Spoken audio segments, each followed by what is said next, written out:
Chapter 1. Doctor, can I still be saved? What's wrong with me? Chen Guang rubbed his hands and blushed. He sat in the hospital and looked at the doctor in front of him, feeling extremely embarrassed. The young school doctor sitting in front of him, although half of her face was covered by a mask, looked at Chen Guang from head to toe with a meaningful gaze, making him feel uncomfortable all over. Student, your problem isn't serious. It's a normal physiological phenomenon for boys your age. You don't have to be too nervous. The female doctor seemed to be a little uneasy. She took a deep breath and said so. Although Chen Guang couldn't see her face, he could tell from the redness in her eyes that she was actually quite embarrassed. This kind of thing was really hard to talk about. Why did the school doctor on duty today have to be such a young girl? Did she not look at the almanac before going out? Okay. Thank you, doctor. I'll be going then. Don't I need to prescribe medicine? Since there was nothing else, he should hurry up and leave. The doctor stood up and shook the white coat on his body. Although his body was tightly covered, he still looked slender and well-proportioned. She didn't want to talk to this student at first, but she thought that a doctor should be like a parent, so she might as well say something. You don't need to take medicine. But you really should pay more attention. Chen Guang covered his face. He felt that there was a hidden meaning in her words. Pay attention to what? The female doctor opened her mouth to say something, but she suddenly stopped. She looked up at the girls queuing outside and thought for a moment. She took 2 steps forward and whispered into Chen Guang's ear, Student Chen Guang, you've been having problems for the past few days. It's a little too. Anyway, a boy's body will mature at 22 years old. You should try not to look at things that aren't good for your body and mind. You should also pay more attention to self-control. There's really nothing else. As the female doctor spoke, her fragrant and warm breath softly brushed against Chen Guang's ear. She just had to say such things. Chen Guang's face immediately turned red as he quickly covered his face and retreated. All right. I'll definitely pay more attention. Thank you, doctor.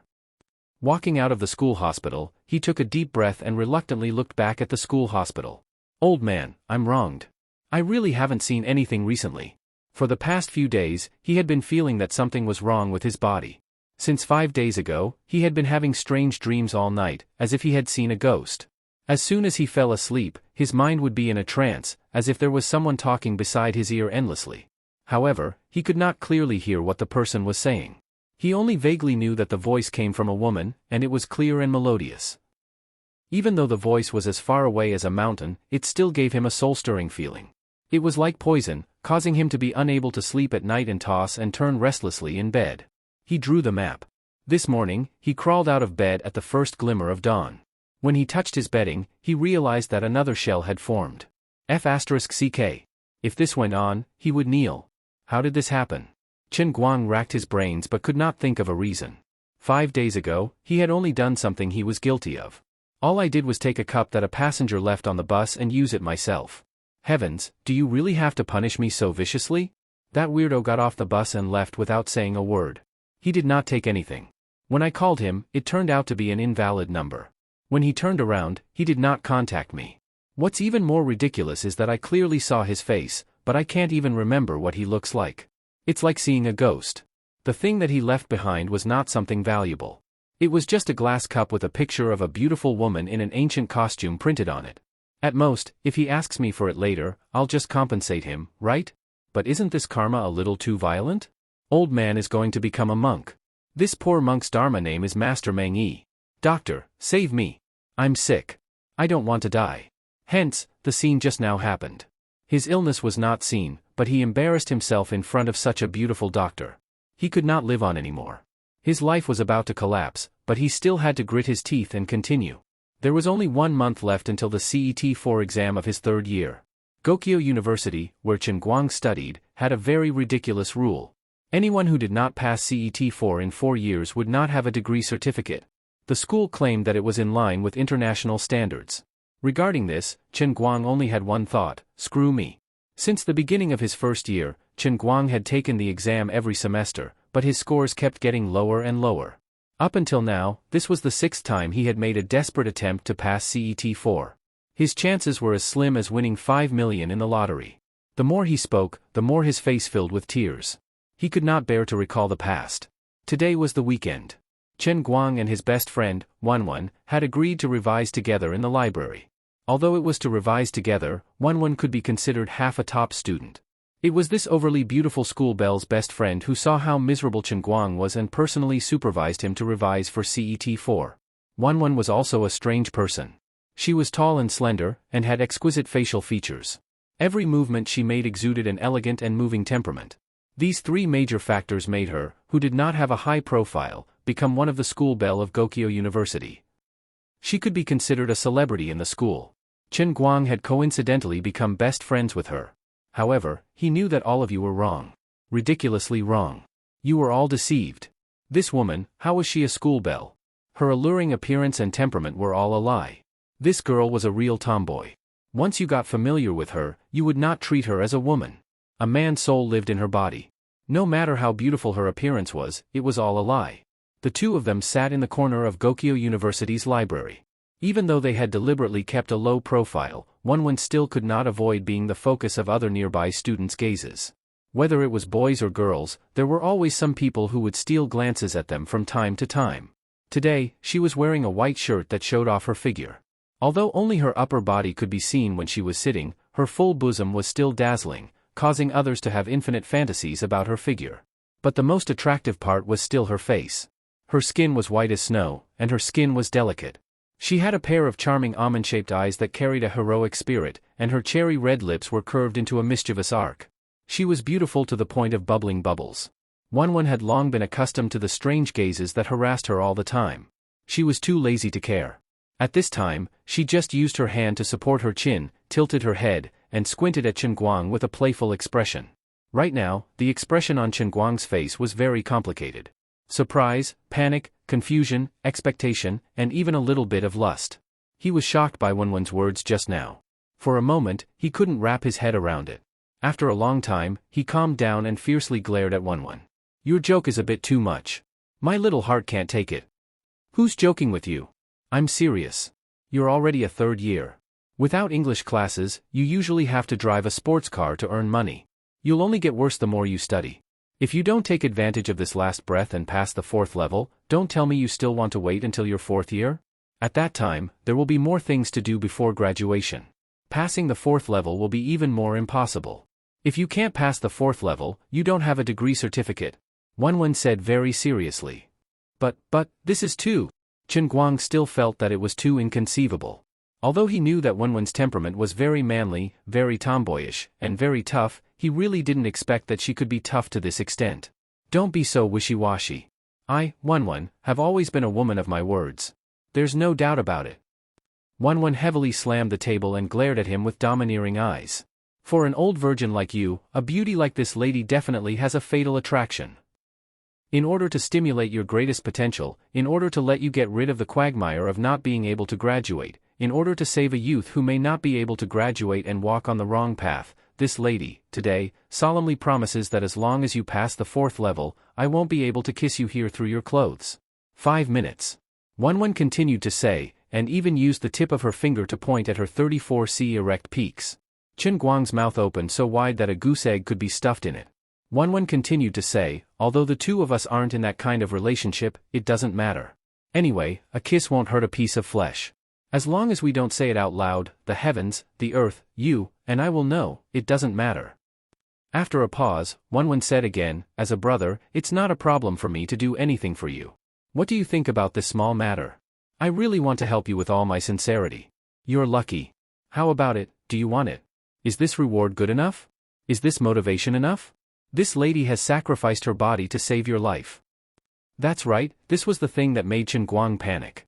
Just now, his best friend Wanwan, this good brother, who had a beauty that could cause the downfall of a nation, but hid a heart of a tomboy, actually said that as long as he could pass level 4, she would let him kiss her chest through her clothes for a whole 5 minutes. Following the direction of Wanwan's finger, Chen Guang's gaze gradually moved downwards again. When he saw the place where her finger was pointing, his mind went blank. Chest. Not through clothes. Kiss. 5. Apart. Zhong. You're really not teasing me? Chen Guang was a little uncertain. Wanwan was indeed a goddess. Even if she didn't have any makeup on, she wouldn't lose to those goddesses on TV who were meticulously made up. She belonged to the category of evildoers who, even though they knew she was poison, couldn't help but want to swallow her into their stomach. Unfortunately, she was a tomboy. I'm really not teasing you. This lady is serious. Wenwen nodded her head heavily. Chen Guang felt that his whole body was about to collapse. She was simply tempting him to commit a crime. His gaze drifted downwards, and Chen Guang was looking at Wenwen's pair of tall and full breasts. Even with the white coat covering them, he could see that they were quite majestic. At such a close distance, even if Wenwen only moved a little when she breathed, this pair of white rabbits would tremble incessantly. In a daze, there seemed to be a warm fragrance drifting out from there, and his nose felt like it was going to melt. He found that he was really moved, and his mind had already started to imagine that scene. She stood in front of him with her upper body bare, and he puckered his lips and slowly moved closer. Tongue, cha, withdraw. I can't think about it anymore. Chen Guang's whole body trembled. If he continued to think about it, he wouldn't be able to continue reading this book. This is too scary. I'm actually moved by a man's chest. The old man's 1,000 years of cultivation is going to be destroyed in one day. Seeing his infatuated look, Wenwen smiled without saying anything.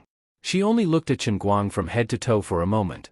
That gaze seemed to say, "Little guy, do you think I don't understand you?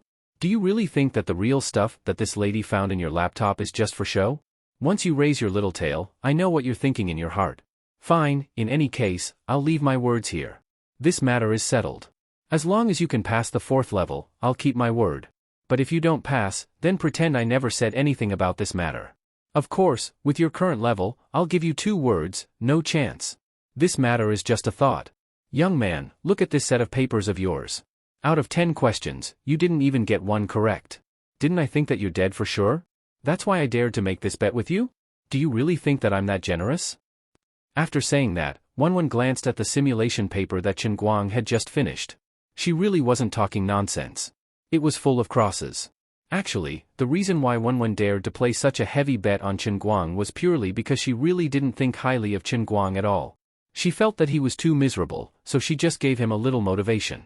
Finally, Chen Guang was sure that she really wasn't joking. His expression instantly became serious. After a while, he spat out 3 words, "Good brother. For life." Although the hope was slim, the old man threw caution to the wind and did it. Leaning his head on the table, Chen Guang fiercely threw all his thoughts into the book. He took out 200% of his state and studied to his death.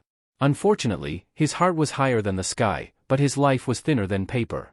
After a busy afternoon, looking at the large number of red crosses on the simulation paper, old man Chen Guang covered his face. He felt like dying. After reading in the afternoon, he went out to run for half the night. When he returned to the dormitory, he was once again stuck with the revision materials for the 4th grade. Exhausted, Chen Guang climbed onto the bed, but he couldn't sleep. He was flustered. "Buddha, please protect me and take away the female ghost that howls in my ears every day. The old man now has an important task that cannot be delayed. Otherwise, I'll use a rubber band to tie up my penis to protect it. Save it. If I really do that, I'll cut it off tomorrow." His head tilted to the side. No matter how scared he was, he still had to sleep. Tonight's dream became a little strange. The voice that could not be heard clearly became a little clearer. It was still that woman. She said, "Don't you want to learn that English thing? Give me your blood. As long as I have your blood, I'll let you learn everything you want to learn in a day. Everything. Give me your blood. Your blood. F***ck. Chen Guang slammed his hand on the bed as he finally woke up from his nightmare. What the hell? It's really a ghost. I just want to learn English, and you want to suck my blood dry? F***ck off. This business is a huge loss. The person in the cup was already bursting with anger. Can you listen to me finish what I have to say? When did I say I want to suck your blood dry? Are your divergent thoughts going to break through the sky? Don't be afraid. It's fine even if you give me a nosebleed. I can even accept blood from your teeth. Didn't you make a bet with that pretty girl? I'll help you. There are 3,000 worlds in my heavenly holy grail. Each world can be used to cultivate an ultimate skill that you want. Your English is just a child's play. You will win. Damn savior, you're really a pig. You've tricked me to death. Give me blood. Blood. Just a little bit of HP. Chapter 2. The next day, Chen Guang and Wenwen were revising in the library together again. Although he had been woken up by a nightmare last night, Master Guang was still full of fighting spirit and was in top form today. Wenwen turned to size up Chen Guang, a strange look flashing through her eyes, but she quickly hid it. She couldn't help but recall the scene when they first met. University had just started then, and broadband hadn't been installed in the dormitory. Wenwen had gone to the internet cafe outside the university to take a look, but who knew that she would be harassed by a few hooligans when she left the cafe. Just as she was about to deal with these people, Chen Guang, who happened to pass by, rushed out and stood up for her. Chen Guang was alone after all, and he had rushed up on impulse. In the end, he was restrained by these hooligans in less than 2 rounds. Frankly speaking, Wen had felt that Chen Guang was a little silly and adorable. Why did he rush over directly? He was clearly just an ordinary person, and the entrance to the internet cafe was so dark. He couldn't have seen her face clearly, so he couldn't be considered a hero saving a damsel in distress. Your expression is so strange. What are you thinking about? Chen Guang, who was at the side, had finished another set of reading comprehension. He turned his head and saw Wen in a daze, holding her cheeks as she stared at him blankly. There was a sinister smile on her face that made one's hair stand on end. He couldn't help but ask. Wen blinked. I'm thinking, why did you dare to rush over at that time? Besides, what's the use of rushing over? Chen Guang's face twitched. Of course he knew what Wen was talking about. Now that he thought about it, he had indeed been extremely foolish back then. After all, he had just entered university and hadn't gotten used to it yet. When he saw such a thing, he thought that it was still high school, and these hooligans in his hometown's county town would more or less have to give face to his brother Guang. He hadn't thought much about it then and had gone over directly. Unfortunately, this was Wujing City, not his hometown.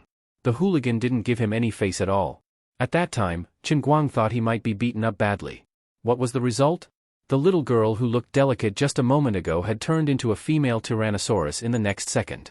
She suddenly rushed up and beat the hooligans to the ground, causing them to cry and scream. She was so excited that she couldn't stop.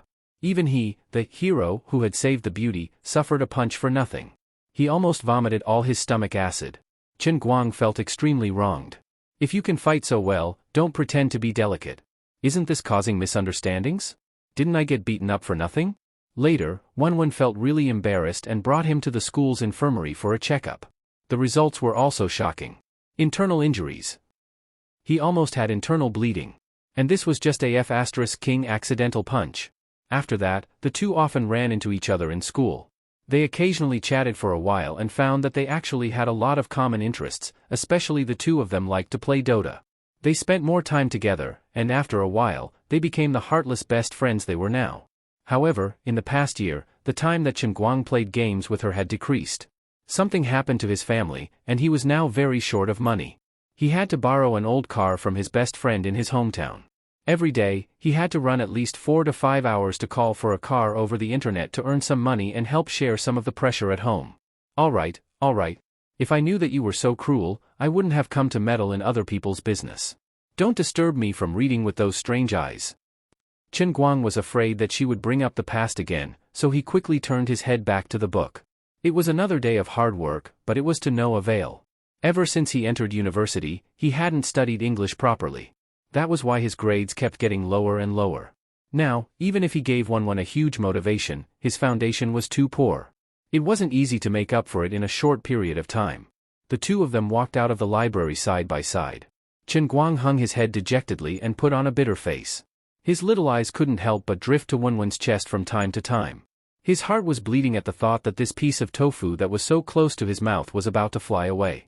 Wen, why didn't you tell me that you came to the library to read? I could have arranged a place for you in the meditation hall on the top floor. You're a person of status. Don't mix around with some poor loser of unknown origin. Who knows, some people might have ulterior motives towards you. You have to be careful. Just as the two of them walked out of the library, a handsome and sunny young man with neatly parted hair, wearing a white suit and a checkered tie quickly caught up to Wen. He walked side by side with Wen and said to her with a smile. This person was the current president of Gokyo University's student council, Wen's classmate, Zheng He. Apart from his identity as the president of Gokyo University's student council, he was also the only son of Zheng Yunhao, the chairman of a famous company in Dechuan province, the New Radiance Corporation. He was also a member of the New Radiance Corporation's board of directors. To put it simply, Zheng He could be considered as an authentic celebrity in Gokyo University. He was the perfect embodiment of 3 words: tall, rich, and handsome. Wen's footsteps came to a halt. She turned her head to look at Zheng He, who was deliberately squeezing in between her and Chen Guang. She glared at him with extreme annoyance.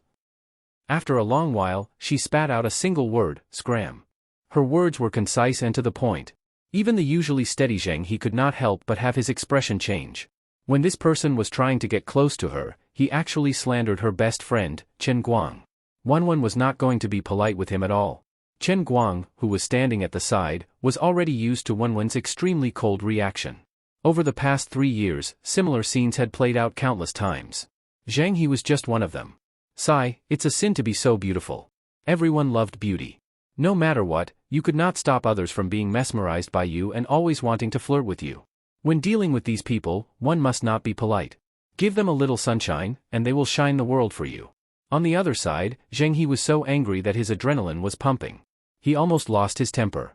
However, when he thought of Wanwan's unfathomable family background, a basin of cold water was poured over his heart. No wonder she was the senior director of New Ray University. Her ability to control her temper was not just for show. He calmed down in an instant and forced a smile from the corner of his mouth.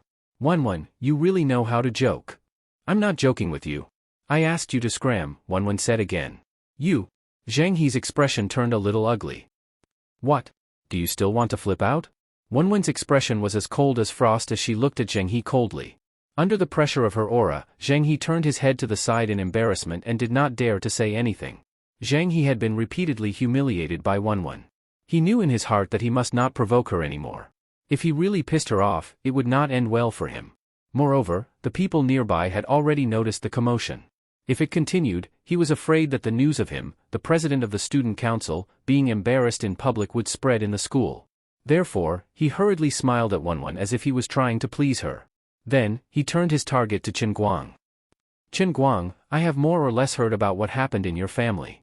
It is important to know one's place. I won't say more than that. You should understand. No matter how close a toad is to a swan when it's young, when everyone is grown up, a toad can only be with another toad, and a swan will only marry a swan. If a toad doesn't go far away, I'm afraid it will be accidentally trampled to death by another courting swan. In front of Chen Guang, Zhang He had the capital to be arrogant. Wanwan, who was at the side, did not say a word. She knew Chen Guang too well. With this guy's personality, Zhang He's level of provocation was purely a waste. Sure enough, Chen Guang heard that and grinned. Young Master Zhang He, do you know what the biggest difference between you and me is? Zhang He saw that Wanwan did not speak, and became even more excited. It's just that you are a poor loser. Although I don't want to flaunt my wealth all day long, this kind of thing, anyone with a discerning eye can see, right? What he was thinking was very simple. In terms of family background, appearance, and temperament, which one of them is not 8 streets better than you? This is the biggest difference between us. I don't believe that you can say anything else. Chen Guang suddenly put on a straight face and pulled Wanwan's hand to walk away. You won't understand even if I say it. Man, let's go. If people stay with wild animals for a long time, they may get the bird flu. Wanwan couldn't help but laugh. She put her hand on Chen Guang's shoulder and ran away with a laugh. What you said makes sense. What if a wild white swan goes crazy and bites people? Ha ha ha, I'm dying of laughter. What an idiotic pretense. Comparing yourself to a beast, you must have a screw loose in your brain. You. Zhang He didn't know how to react for a while, and his face turned ashen. Bastard. He did not expect Chen Guang to laugh at him with his own words. He did not even give him a chance to counterattack and ran away quickly. At this moment, Zhang He felt as if he had been slapped in the face for no reason. When he came back to his senses, the other party had already run a few hundred meters away. There was a nameless anger in his heart, and there was nowhere to vent it. Chen Guang, just you wait. Sooner or later, you will suffer. Don't fall into my hands. Chapter 3. Chen Guang and Wanwan did not care whether Zhang He was fuming with anger or if he wanted to jump off a building. After dinner, it was exactly 7:00 when Chen Guang was ready to go to his sports car. Watching Chen Guang's car turn the corner, Wanwan sighed softly and turned to walk into the school. She thought to herself, although Chen Guang has always been joking around in front of me for the past year, the changes that happened to him, no matter how hard he tried to hide them, could not be erased. That incident had turned him from a rich second generation who did not have to worry about food and clothing to a sports car owner who had to call for cars on the internet every day to earn money. How could he not be touched at all? After a busy night, he parked his car in the school's parking lot and leaned weakly against the driver's seat. Stretching his body, Chen Guang felt a little tired. Raising his hand slightly, he picked up the cup on the cup holder and took a sip of water. Then, he used the dim light in the parking lot to size up the unknown thing. Thinking about the strange things that happened to him these past few days, he could not help but wonder if it had anything to do with this cup. The timing was too much of a coincidence. Under the illumination of the street lamp, the crystal-clear fiberglass cup glowed faintly, and its appearance was still acceptable. However, no matter how beautiful this thing was, it was still just a cup, the kind of thing that could be bought at street stalls at any time. There was a woman in an ancient costume printed on the cup, floating like a fairy. It looked a little like the flying goddess in the Dunhuang murals. He had never taken a closer look at it before, but today, he realized that the workmanship was not simple at all. Chen Guang muttered, "This portrait is quite good. It's just a watercolor painting, but it looks too real. It looks like a photo. TSK, look at this little face. It's pink and white with a tinge of red. Amazing, really amazing."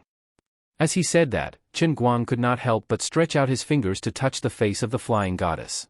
When his fingers touched it, he felt the coolness of the fiberglass, which meant that the portrait was embedded in the inner layer of the fiberglass. Forget it, it must be because I've been too tired recently. That's why I've been doing it continuously. It can't have anything to do with this cup. After the founding of the People's Republic, humans were no longer allowed to become spirits. They couldn't possibly have a cup spirit living in this cup. He got out of the car, locked the door, and held the cup in his hand. Chen Guang swung the ham in his hand as he walked along the path at the edge of the parking lot. "Hey! Hateful brat! Take your finger off my chest!" Before he could take 2 steps, an inexplicable voice sounded from the bottom of Chen Guang's heart. It sounded extremely vicious. Chen Guang stopped in his tracks and looked left and right. In the huge parking lot, there was no one else but him. The dim yellow streetlight shone on his body, stretching his shadow on the ground. The night wind blew on the small trees on both sides, and the leaves made rustling sounds. From time to time, the sound of insects came from the grass. Everything seemed so lonely. F***ck, could it be a ghost? There was absolutely no one else. Something's not right. This tone, does it sound a little familiar? It seems to be the same person that I've been dreaming about every night for the past few days. Thinking of this, Chen Guang felt his hair stand on end. He quickly shook his head. Don't joke around. What era is this? We have to believe in science. There are no demons or ghosts. This is definitely an auditory hallucination. I need to calm the nerves and nourish the brain. Or even 3 bottles of juice will do. I'm really sick. Putting away these unreliable thoughts, Chen Guang held the cup in his arms and walked forward quickly. He didn't hear the strange woman's voice again until he walked out of the parking lot. He looked back several times, but he didn't see anyone following behind him. His heart finally relaxed. He thought to himself, it really was an auditory hallucination. Sigh, I'm really unfortunate. The woman's voice just now didn't come from outside his ears. It came from the depths of his mind. Hallucination. This is definitely an illusion. I'd better hurry back to my dorm and have a good sleep. Chen Guang, I've been waiting for you for a long time. Later, I really want to know if you can still be as cocky as you were this afternoon. Just as he stepped out of the parking lot, another untimely voice rang out. This time, it wasn't the woman, but a tall figure in a white suit blocking his way. Behind this person stood 5 well-built young men. They were obviously the school's sports special admission students. Zhang He. This guy had suffered a loss in the argument in the afternoon. He actually brought people to block Chen Guang at night. After what happened in the afternoon, Chen Guang knew that Zhang He would definitely be dissatisfied with him. However, he didn't expect his revenge to come so quickly. However, if he was given another chance, Chen Guang would still have the same attitude in the afternoon. Chen Guang wasn't the kind of person who would happily put the right side of his face up for others to slap if they wanted to slap him on the left side of his face. If you don't give me face, of course, I won't give you face either. Even if he was blocked here, Chen Guang didn't plan to give in. For people like Zhang He, giving in would only make them worse. Chen Guang stood still, but he secretly put his hand into the inner pocket of his shirt. Driving outside was like walking in the pugilistic world. There was always the possibility of encountering some trouble. Therefore, Chen Guang always had a weapon on him. Of course, the only weapon that was easy to carry and had amazing power was the swing stick. When this thing was put away, it was no longer than the length of a palm. When it was thrown out, it was about a meter long. It had a strong structure. Together with the specially reinforced ball at the top, the force of the blow was amazing. If it hit someone's head, it could kill them. Under normal circumstances, of course, Chen Guang wouldn't easily take out this killer weapon. However, he was blocked by Zhang He and 5 sports students. This place was dark and uninhabited. If something really happened, it was possible for these people to kill him. Therefore, he was afraid that he would have to play rough today. Seeing that Chen Guang seemed to be stunned and stood still, Zhang He felt good. He took a step forward and almost touched Chen Guang's forehead. Zheng He said fiercely, weren't you very arrogant before? Didn't you call me a beast? Now, let's see how you are going to be arrogant. Kid, do you know how powerful I am? I will say it here today. If you are willing to kneel down and beg for mercy and crawl under my crotch, I can consider letting you stay in the hospital for a month. Otherwise, don't even think about driving in your next life. Just wait to spend the rest of your life in a wheelchair. For me, even if I cripple you, it's nothing more than paying some money. However, your life will be ruined. Zheng He was very proud. What he said was the truth. With his family's financial situation, it was really not a big deal to deal with a poor loser. Even if these people he called accidentally killed the other party, it would only be a little more troublesome. It was still not a big deal. Chen Guang didn't say much. Instead, he took a step back and put some distance between himself and Zheng He. Zheng He thought that he was scared, so he was even more proud and arrogant. In his mind, he was already thinking about how he would press this person to the ground and slap him. He snorted, stinky loser should have the awareness of a stinky loser. Is one someone you can get close to? Why don't you take a piss and look at yourself? In the dark, Chen Guang still didn't say a word. He just fiercely took out a baton from his pocket and shook his hand. With a clang, the long baton was held horizontally in his hand. The special weight on the tip looked particularly ferocious under the dim light of the street lamps. He just took a step back just to find the best distance to attack with the baton. Young Master Zheng, is that a baton in his hand? A knowledgeable sports student saw something strange and asked in surprise. After all, the baton had a fierce reputation. It looked inconspicuous, but strictly speaking, it was a controlled tool. In the hands of people who risked their lives, it might be more powerful than a machete. Zheng He didn't know the power of this thing. He just stared at Chen Guang and said, so what if it's a baton? Do you think this kid dares to fight back? Get him. Beat him until he doesn't look human anymore. Beat him into a real beast. With a wave of his hand, Zheng He retreated a little. His body was precious. Since he had 5 hired thugs with money, there was no need for him to personally go into battle. Although the 5 sports students were a little hesitant when they saw the baton, since Zheng He had asked them to attack, they had no choice but to do it. After all, they had the advantage in numbers. Even if the other party had a weapon, it was probably just a bluff. This thing could kill a person if it hit the head. That kid wouldn't really dare to kill them, would he? Does he really think I'm a pushover?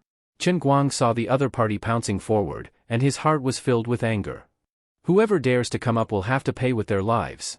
Today, he was going to let someone bleed. Chapter 4. Chen Guang was also a person who had been born with a silver spoon in his mouth. He had seen a lot of idiots who deceived their parents. He could completely understand the mentality of people like Zheng He. Don't be fooled by him saying that he would teach Chen Guang a lesson. If he really didn't resist, he might really be crippled alive. As the saying goes, those who are arrogant crawl are stupid. Those who are stupid are afraid of those who don't care about their lives. The current Chen Guang had already become a poor loser, just as Zheng He had said. If he didn't show his attitude of not caring about his life, he would suffer a big loss. As soon as he finished speaking, facing the siege of the 5 sports students, not only did Chen Guang not retreat an inch, but he even took a step forward. His eyes flashed with a bloody light, and he even raised the baton in his hand high up, ruthlessly smashing it towards the head of the person in front of him. What the F***ck? This guy is serious. These 5 sports students weren't good people in school. They had done a lot of bullying the week, but they had really never seen someone like Chen Guang who wanted to kill without saying a word. The person who was targeted by Chen Guang suddenly panicked. His reaction was fast enough, and he raised his hand to block his head. Then, there was a cracking sound as the baton hit his arm. Unexpectedly, his arm was fractured. The other 4 people were trying to rescue Chen Guang. 3 of them raised their fists towards Chen Guang's body, and the other person turned his head to the side to look for a useful guy on the ground. Chen Guang hadn't fought many times since he was young, but he also knew that in this kind of one versus many situation, there was only one way to suppress the opponent.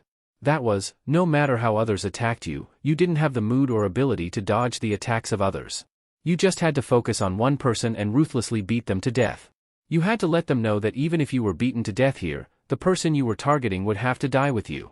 His back and waist were hit 3 times. These sports students' fists were really heavy, and it made Chen Guang feel so uncomfortable that he wanted to vomit blood, but he still chased forward. This time, the baton was aimed at the temple of the person who had just broken his forearm. Someone was going to die. In the nick of time, the person who had turned around to look for the guy on the ground finally appeared in time. His hands were wrapped around a metal trash can by the roadside, blocking the path of the baton. There was another loud bang. The trash can made of thin iron sheets had been completely deformed by Chen Guang's stick. The man's hands were also trembling. The trash can fell to the ground. It was as if it had been hit by a car, and there was a huge dent in it. Chen Guang's eyes were bloodshot, like a beast that was about to devour someone. Damn it, didn't you want to deal with me? Come on. Come on, all of them. Whoever was a coward was a grandson. Even if I die, I'll drag you down with me. A bunch of trash. As he spoke, he felt the sound of something breaking through the air behind his head. He didn't have time to turn around, so he subconsciously raised his left hand that was still holding the glass cup to the side. There was a clang, and he blocked the sneak attack of another sports student with a steel pipe that he had picked up from the ground. It seemed like the other person's steel pipe had slightly scratched his finger. Chen Guang's left hand that was holding the glass felt like it was being torn apart, but at least he didn't get hit in the head. Damn it. You're looking for death. Under the pain, Chen Guang's adrenaline exploded. The last bit of reason in his head disappeared at that moment. He suddenly turned around and swung the baton in his right hand. It hit the shoulder of the person holding the steel pipe. The person groaned in pain, hugged his shoulder, and retreated to the side. Damn it. My hand. My hand. It's broken. My hand is broken. At that moment, the first person who was hit by Chen Guang slowly recovered from the pain. He sat on the ground and howled in pain. Damn it, my shoulder hurts. Damn it, it seems like my bone is broken.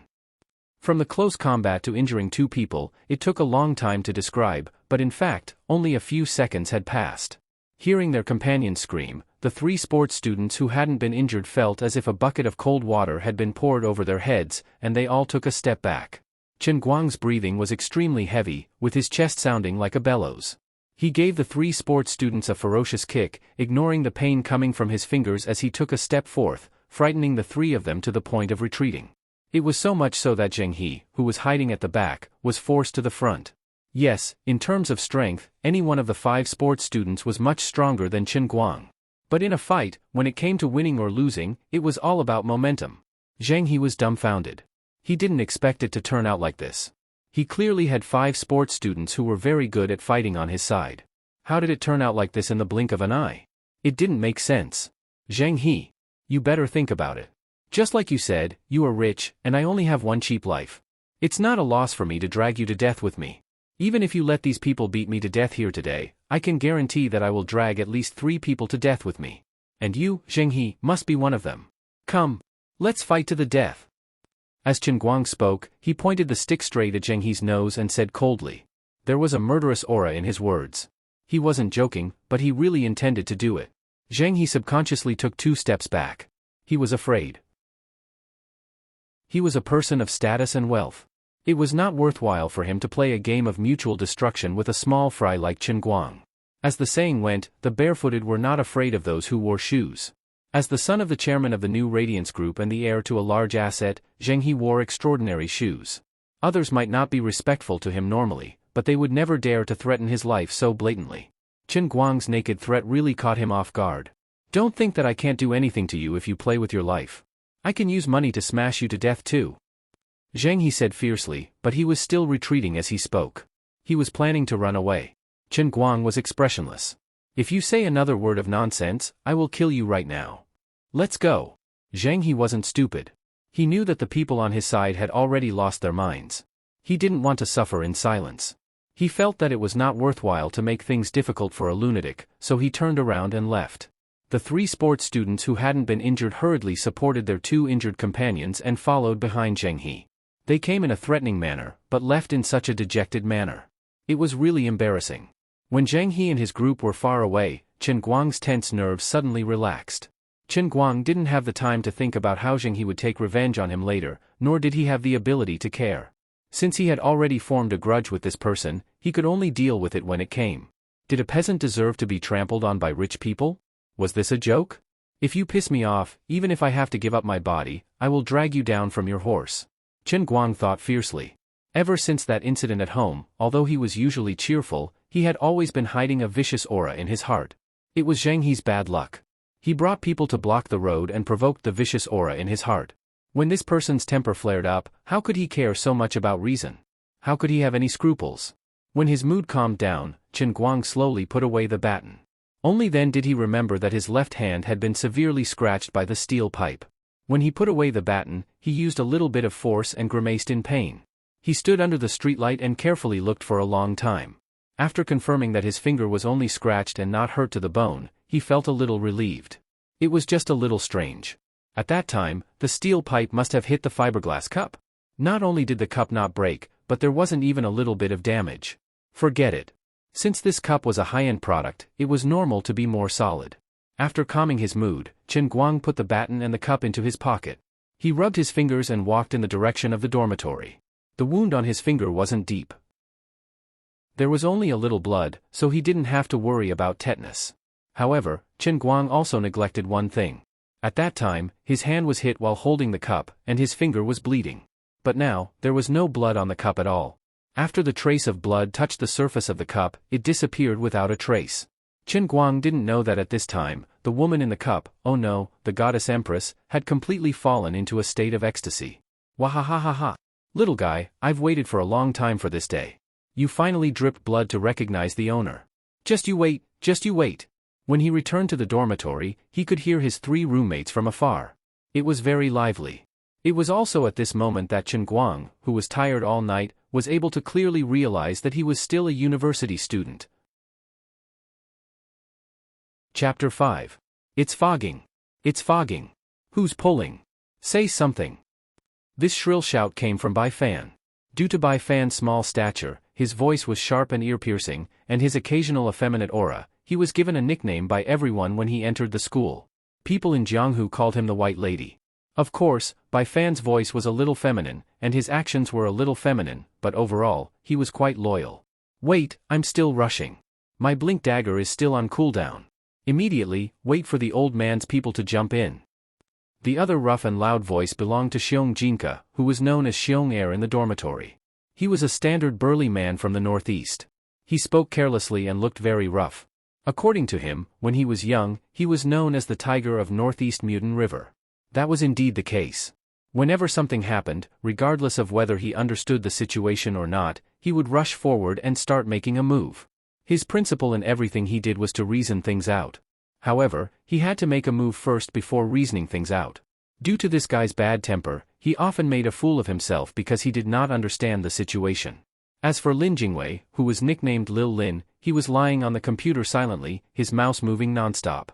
This guy had a calm personality, and played as a carry in the game. At this time, he was focused on controlling anti-mage to farm money. This kind of mid-game fighting was better left to Bai Fan, who played as Batrider, and Xiong Jinka, who played as Centaur Chieftain. As for Chen Guang, he was not given a nickname. The other 3 usually called him Brother Guang. Among the 4 people in the dorm, Chen Guang seemed to have the best family background. However, Chen Guang always felt that even though Lin Jingwei looked like a loser, he would occasionally show some unusual side, which made people suspicious of his background. However, Chen Guang didn't really care about this kind of thing. Who didn't have their own little secrets? Pushing the door open, the 3 of them were staring intently at the screen in front of them. This was how it was to play Dota 2. A slight distraction would result in losing the game. After driving for most of the night, Chen Guang was also very tired at this time, but he still couldn't sleep now. Since Wenwen had given him that kind of reward, even if the CET4 was getting harder and harder every year, he still had to give it a try this year. For the sake of Wenwen's, for the sake of her diploma, no matter how hard and tiring it was, even if she couldn't even lift her eyelids, she had to fight for it with all her might. I am a young man with a dream. Without greeting the 3 teenagers who were deeply immersed in the game, Chen Guang sat on his chair and took out the CET4 revision materials to read. In order to avoid being disturbed by the sound of the other 3 playing the game, he even put on his headphones. He didn't pay attention to the outside world and only focused on reading the book. Usually, Chen Guang wasn't that serious when reading. From time to time, his mind would wander. After the group of people finished the game, they would drag Chen Guang to discuss the gains and losses of the game, shifting the blame to each other. Chen Guang would also laugh and joke with these people for a while. However, the current Chen Guang was different. He was a person with great ambition and great perseverance. Wenwen's promise really made Chen Guang easily perform 200% of his state. Until the lights went out at 12 o'clock, the other 3 animals in the dormitory were ready to go to bed. Chen Guang only stretched out his hand to turn on the charging light in front of him. He didn't even lift his head. I say, is Brother Guang sick? I felt that something was wrong with him since yesterday. It's been 3 years, and I've never seen him in this state. I couldn't even do this before the college entrance examination. TSK, he's really amazing. Bai Nyangzi and Bai Fan blinked at the other two as they washed their feet. Lin Jingwei quietly walked to Chen Guang's side. He picked up the cup that Chen Guang had placed on the table and poured a cup of water from the water dispenser in the living room. He gently placed the cup on Chen Guang's left side where it wouldn't be easily knocked over. He stood up and said to the others, he's already in his 3rd year. If Brother Guang still doesn't pass CET4, it'll really affect his graduation. Let's not have the bedside chat and let him study properly. Xiong'er, you should also speak softly. Who? Golyalu, F*ck, he's already asleep? He's so carefree. He's sleeping well. Bai Fan and Lin Jingwei rolled their eyes at the same time and didn't say anything else. They went straight to bed. Those who wanted to play with their phones did so, and those who wanted to sleep went to sleep. Chen Guang had his headphones on, so he didn't know that the 3 of them were talking about him. It wasn't until he felt a little thirsty that he casually reached to the side and pinched a warm cup. He turned his head and found that there was already a cup of water in it. He didn't need to think to know that it was Lin Jingwei who poured it for him. Chen Guang grinned and felt warm in his heart. Among the 3 people in the dormitory, Bai Nyangzi had the most ideas. He could also be called a neurotic with a wide range of ideas. Although Xiong'er was a little chunibu, he was very upright and would always be the first to rush to the front. Lin Jingwei came from an extraordinary family. He was steady and meticulous. It was a great blessing to be able to spend 4 years with these people in this life. Picking up the cup and taking a sip of water, Chen Guang once again put his mind back on the revision materials. Before he knew it, it was already 2:00 in the morning. After spending the entire day in the library and driving the entire night, before returning to the dormitory, he had a fight with Zhang He and the others. To be able to focus on reading books for more than 2 hours was already a feat that he had done well. However, a person's energy was limited. After persevering for a long time, Chen Guang was still a little drowsy. However, he felt that he was in a good state. Since he didn't have any classes tomorrow morning, he decided to escape first. He lay on the table and refused to get up. He clenched his teeth and read. Finally, the drowsiness in his heart grew fiercer and fiercer. It fiercely rushed out and completely swallowed the bit of willpower in his heart. Forget it, I'll just lie on the table and doze a little. I'll sleep for half an hour before getting up. Chen Guang took another sip of water, turned off the table lamp, and comfortably lay down. He didn't realize that as he lay down, the fiberglass cup that his right hand touched began to emit a faint glimmer. The source of this glimmer was the portrait of the beautiful woman in the ancient costume on the wall of the cup. This decorative painting with red lips and white teeth slightly moved. Little brat. Hey! Little brat, wake up, wake up. In a daze, he seemed to hear someone talking to him again. He moved his body and curled his lips impatiently. Go away, don't bother me. As soon as he finished speaking, he felt a tearing pain from his ear, as if someone was desperately pulling his ear. Chen Guang felt the pain and suddenly opened his eyes. He used his hands to push himself up and immediately stood up straight. He angrily looked around. Who's so wicked? Can't you let me sleep properly? He couldn't help but be angry. Anyone who was sleepy to the point of wanting to die and wanted to sleep but was teased like this would definitely feel like beating someone up. What kind of situation is this? The next moment, the angry Chen Guang quivered all over. The little bit of anger in his heart instantly disappeared, and he was completely dumbfounded. F*ck, I was clearly sleeping in the dormitory, but where the F*ck is this? What the hell? Chen Guang looked around, and all he saw was a vast expanse of whiteness. It was like a void, very much like the sea of clouds on Mount Ame on TV. But when he fiercely stomped his feet, it was solid ground. He bent down to touch it, and it was the cold touch of marble. Could it be that I'm dreaming? Chen Guang mumbled to himself, and pinched his cheek fiercely. The pain was very obvious. He shook his head again. No, it's not a dream, but it hurts. But what the F*ck is going on? I don't understand. Hey! Little brat. What are you doing? Why are you looking around? Oh no, I'm here. At this moment, a slightly familiar but even more strange female voice sounded behind Chen Guang. Chen Guang was stunned at first, and his whole body stiffened. Then, he finally reacted. Isn't this the female ghost's voice that made the old man draw the map for a few days? Isn't this the female voice that I heard before I met Zheng He, which I suspected to be hallucinating? F*ck me. Fahai save me. Buddha save me. Help me. This place is definitely haunted. This is not scientific. He really couldn't help but panic. As a good young man of the new era who had been under the influence of modern scientific education for a whole 15 years, he actually encountered this kind of supernatural event that could be said to be haunted. He just lay down in the dormitory for a while, and when he woke up, he was in this inexplicable ghost place. This was not reasonable at all. The voice came from behind him. Even though Chen Guang had always been bold, he actually felt a little afraid to turn his head at this moment. What's going on? Dilly-dallying, is this the savior chosen by the heavenly Holy Grail? That's too bad. The woman behind him was obviously impatient. Since Chen Guang was reluctant to turn around, she ran in front of Chen Guang on her own. Chen Guang raised his eyes slightly, and the panic in his mind disappeared in an instant. He stared blankly at the woman in the ancient costume in front of him, and his whole mind actually stopped in that instant. How could it be? How could there be such a woman? He had never thought that there would be a woman in the world who could be so beautiful. With just a glance, he, who had been tested by beauties like Wanwan without any makeup, was completely lost in his thoughts. Chapter 6. The woman was wearing an antique ancient dress, standing in front of Chen Guang. Her red lips and white teeth had a faint smile on her face, and her eyes were as bright as the morning stars, shining with a charming light. Her long dress fluttered in the wind, and her graceful figure made her look like a fairy.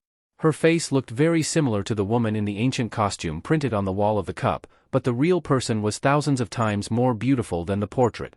White teeth and red lips, as beautiful as the moon, as smooth as ice, as beautiful as the heavens, and as beautiful as the heavens. Any idiom that Chen Guang could think of to describe a woman's beauty would be overshadowed when used on the woman in front of him. Living in a modern society where information was extremely advanced, there were many so-called beauties that one could see on television and the internet. Moreover, there was Wanwan's best friend hanging around him all day long, so Chen Guang should not have lost his composure like this. But the person standing in front of him at this time not only had an impeccable beauty, but she also exuded an immortal aura that made people feel ashamed of their inferiority. Just one look at her seemed to be able to cleanse one's soul, making one feel otherworldly from the bottom of one's heart. The immortal aura that surged out from this woman seemed to want Chen Guang to become a god and ascend. For her, let alone drawing a map for a few days, even if I had to draw a galaxy, my life would be worth it. What are you doing, little brat? I'm talking to you. Look again? I'll dig your eyes out if you keep looking. In the end, the moment this woman opened her mouth, her ethereal temperament was completely destroyed. This woman was not a fairy, definitely not a fairy, she was a female hooligan. What the F***ck is going on here? I was reading and revising in the dormitory. Didn't I just take a short nap? Why did you come here? Where is this place? Who are you? What do you want? Deity? Monster? Female hooligan? Liar? That's right, you must be a liar. I'm penniless now, there's no use even if you lie to me. I don't have any mail to pick up from the post office. I don't have a landline at home. I don't have any credit points that I need to cash in at any of the major banks. I haven't had any lucky draws recently. After Chen Guang came back to his senses, his reaction was also very fast. He roared like a machine gun. He was indeed a good youth who had been influenced by all kinds of strange modern swindling methods. Just as Chen Guang was madly roaring, the woman's body changed again. Her white ancient dress suddenly seemed to be soaked in water. Right before Chen Guang's eyes, it became translucent. This time, Chen Guang's eyes widened to the size of a cow's eyes as he stared fixedly at the other party. The perfect shape of her breasts could barely withstand a person's grip with one hand, the two faintly discernible bright red spots at the top, the slender waist without a trace of fat, the slightly dark and sparse underbrush in the quiet and secluded valley below, all of this was devouring Chen Guang's mind. This woman, she's poisonous. He had no idea what this woman was saying at this time. He only thought, this swindler is putting in too much effort. If she really wants to borrow 1,000 from me, I'll just borrow it. Damn it. I've used up too much divine power, I can't even maintain the lustrous feather robe. I actually let a little brat like you take advantage of me. You're looking for a beating. This nagging woman was clearly not someone with a good temper. Seeing that he was exposed, she waved her fist and walked forward. In a moment of carelessness, Chen Guang was punched in the face by this woman. The pain was extremely real, and it even made him deny the possibility that he was dreaming. He knew that he must have been involved in something terrible. Wait a moment, I have something to say. Chen Guang tried to calm her down, but before he could finish, he was punched in the face again. He was angry, even if you're a woman, don't go too far. If you do this again, I'll fight back. What answered him was another punch. Although this woman was exposed quite a bit because of her punching, Chen Guang was not in the mood to look at it. Being punched and kicked was really painful. Chen Guang tried to resist and fight back. Oh? You still dare to fight back? Facing the Emperor of the Azure, you're the first person in 10 billion years to dare to resist, little brat. This is what's interesting. I've been locked up for so many years, and I can finally come out to get some fresh air. If you don't make any movements, how boring would that be? Awesome. Really awesome. What welcomed Chen Guang was still the woman's punches again and again. Damn, the old man was actually not a match for her. Chen Guang was really angry. This woman looked weak and slender, but her hands and feet were ridiculously nimble.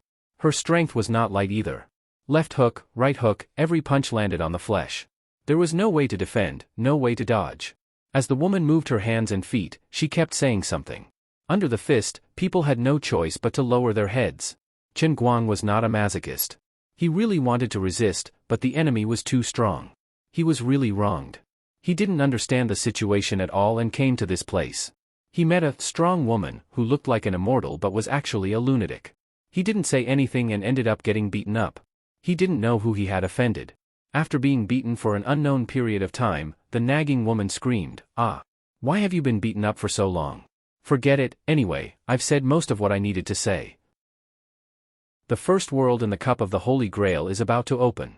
There's no time to explain. Let's go." Immediately, the woman reached out and grabbed Chen Guang's collar, throwing him into the sky. Chen Guang cursed, "You're crazy. I'll sue you until you go bankrupt, you violent maniac." Before he finished his words, Chen Guang, who was floating in the air, suddenly felt a dazzling radiance around him. For a brief moment, he couldn't see anything. Shortly after, a terrifying suction force came from his back, as if there were 7 or 8 robust men pulling him. He couldn't resist at all and was dragged into a passage that was even stranger than this place. What is this? A time tunnel? Doraemon? The place he was in made Chen Guang unconsciously think of the cartoons he watched when he was young. These special effects were really, really expensive. Fortunately, he was freed from the crazy woman's fists. Chen Guang didn't have the mood to care so much anymore.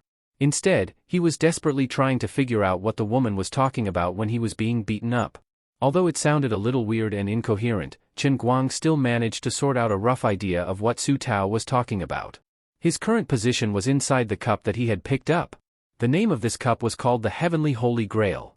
She said that her name was Emperor of the Azure, and that she was the daughter of the strongest Master God in the endless realm of the gods, the Master God of Chaos. She was trapped in this Heavenly Holy Grail because she fell for a villain's plot.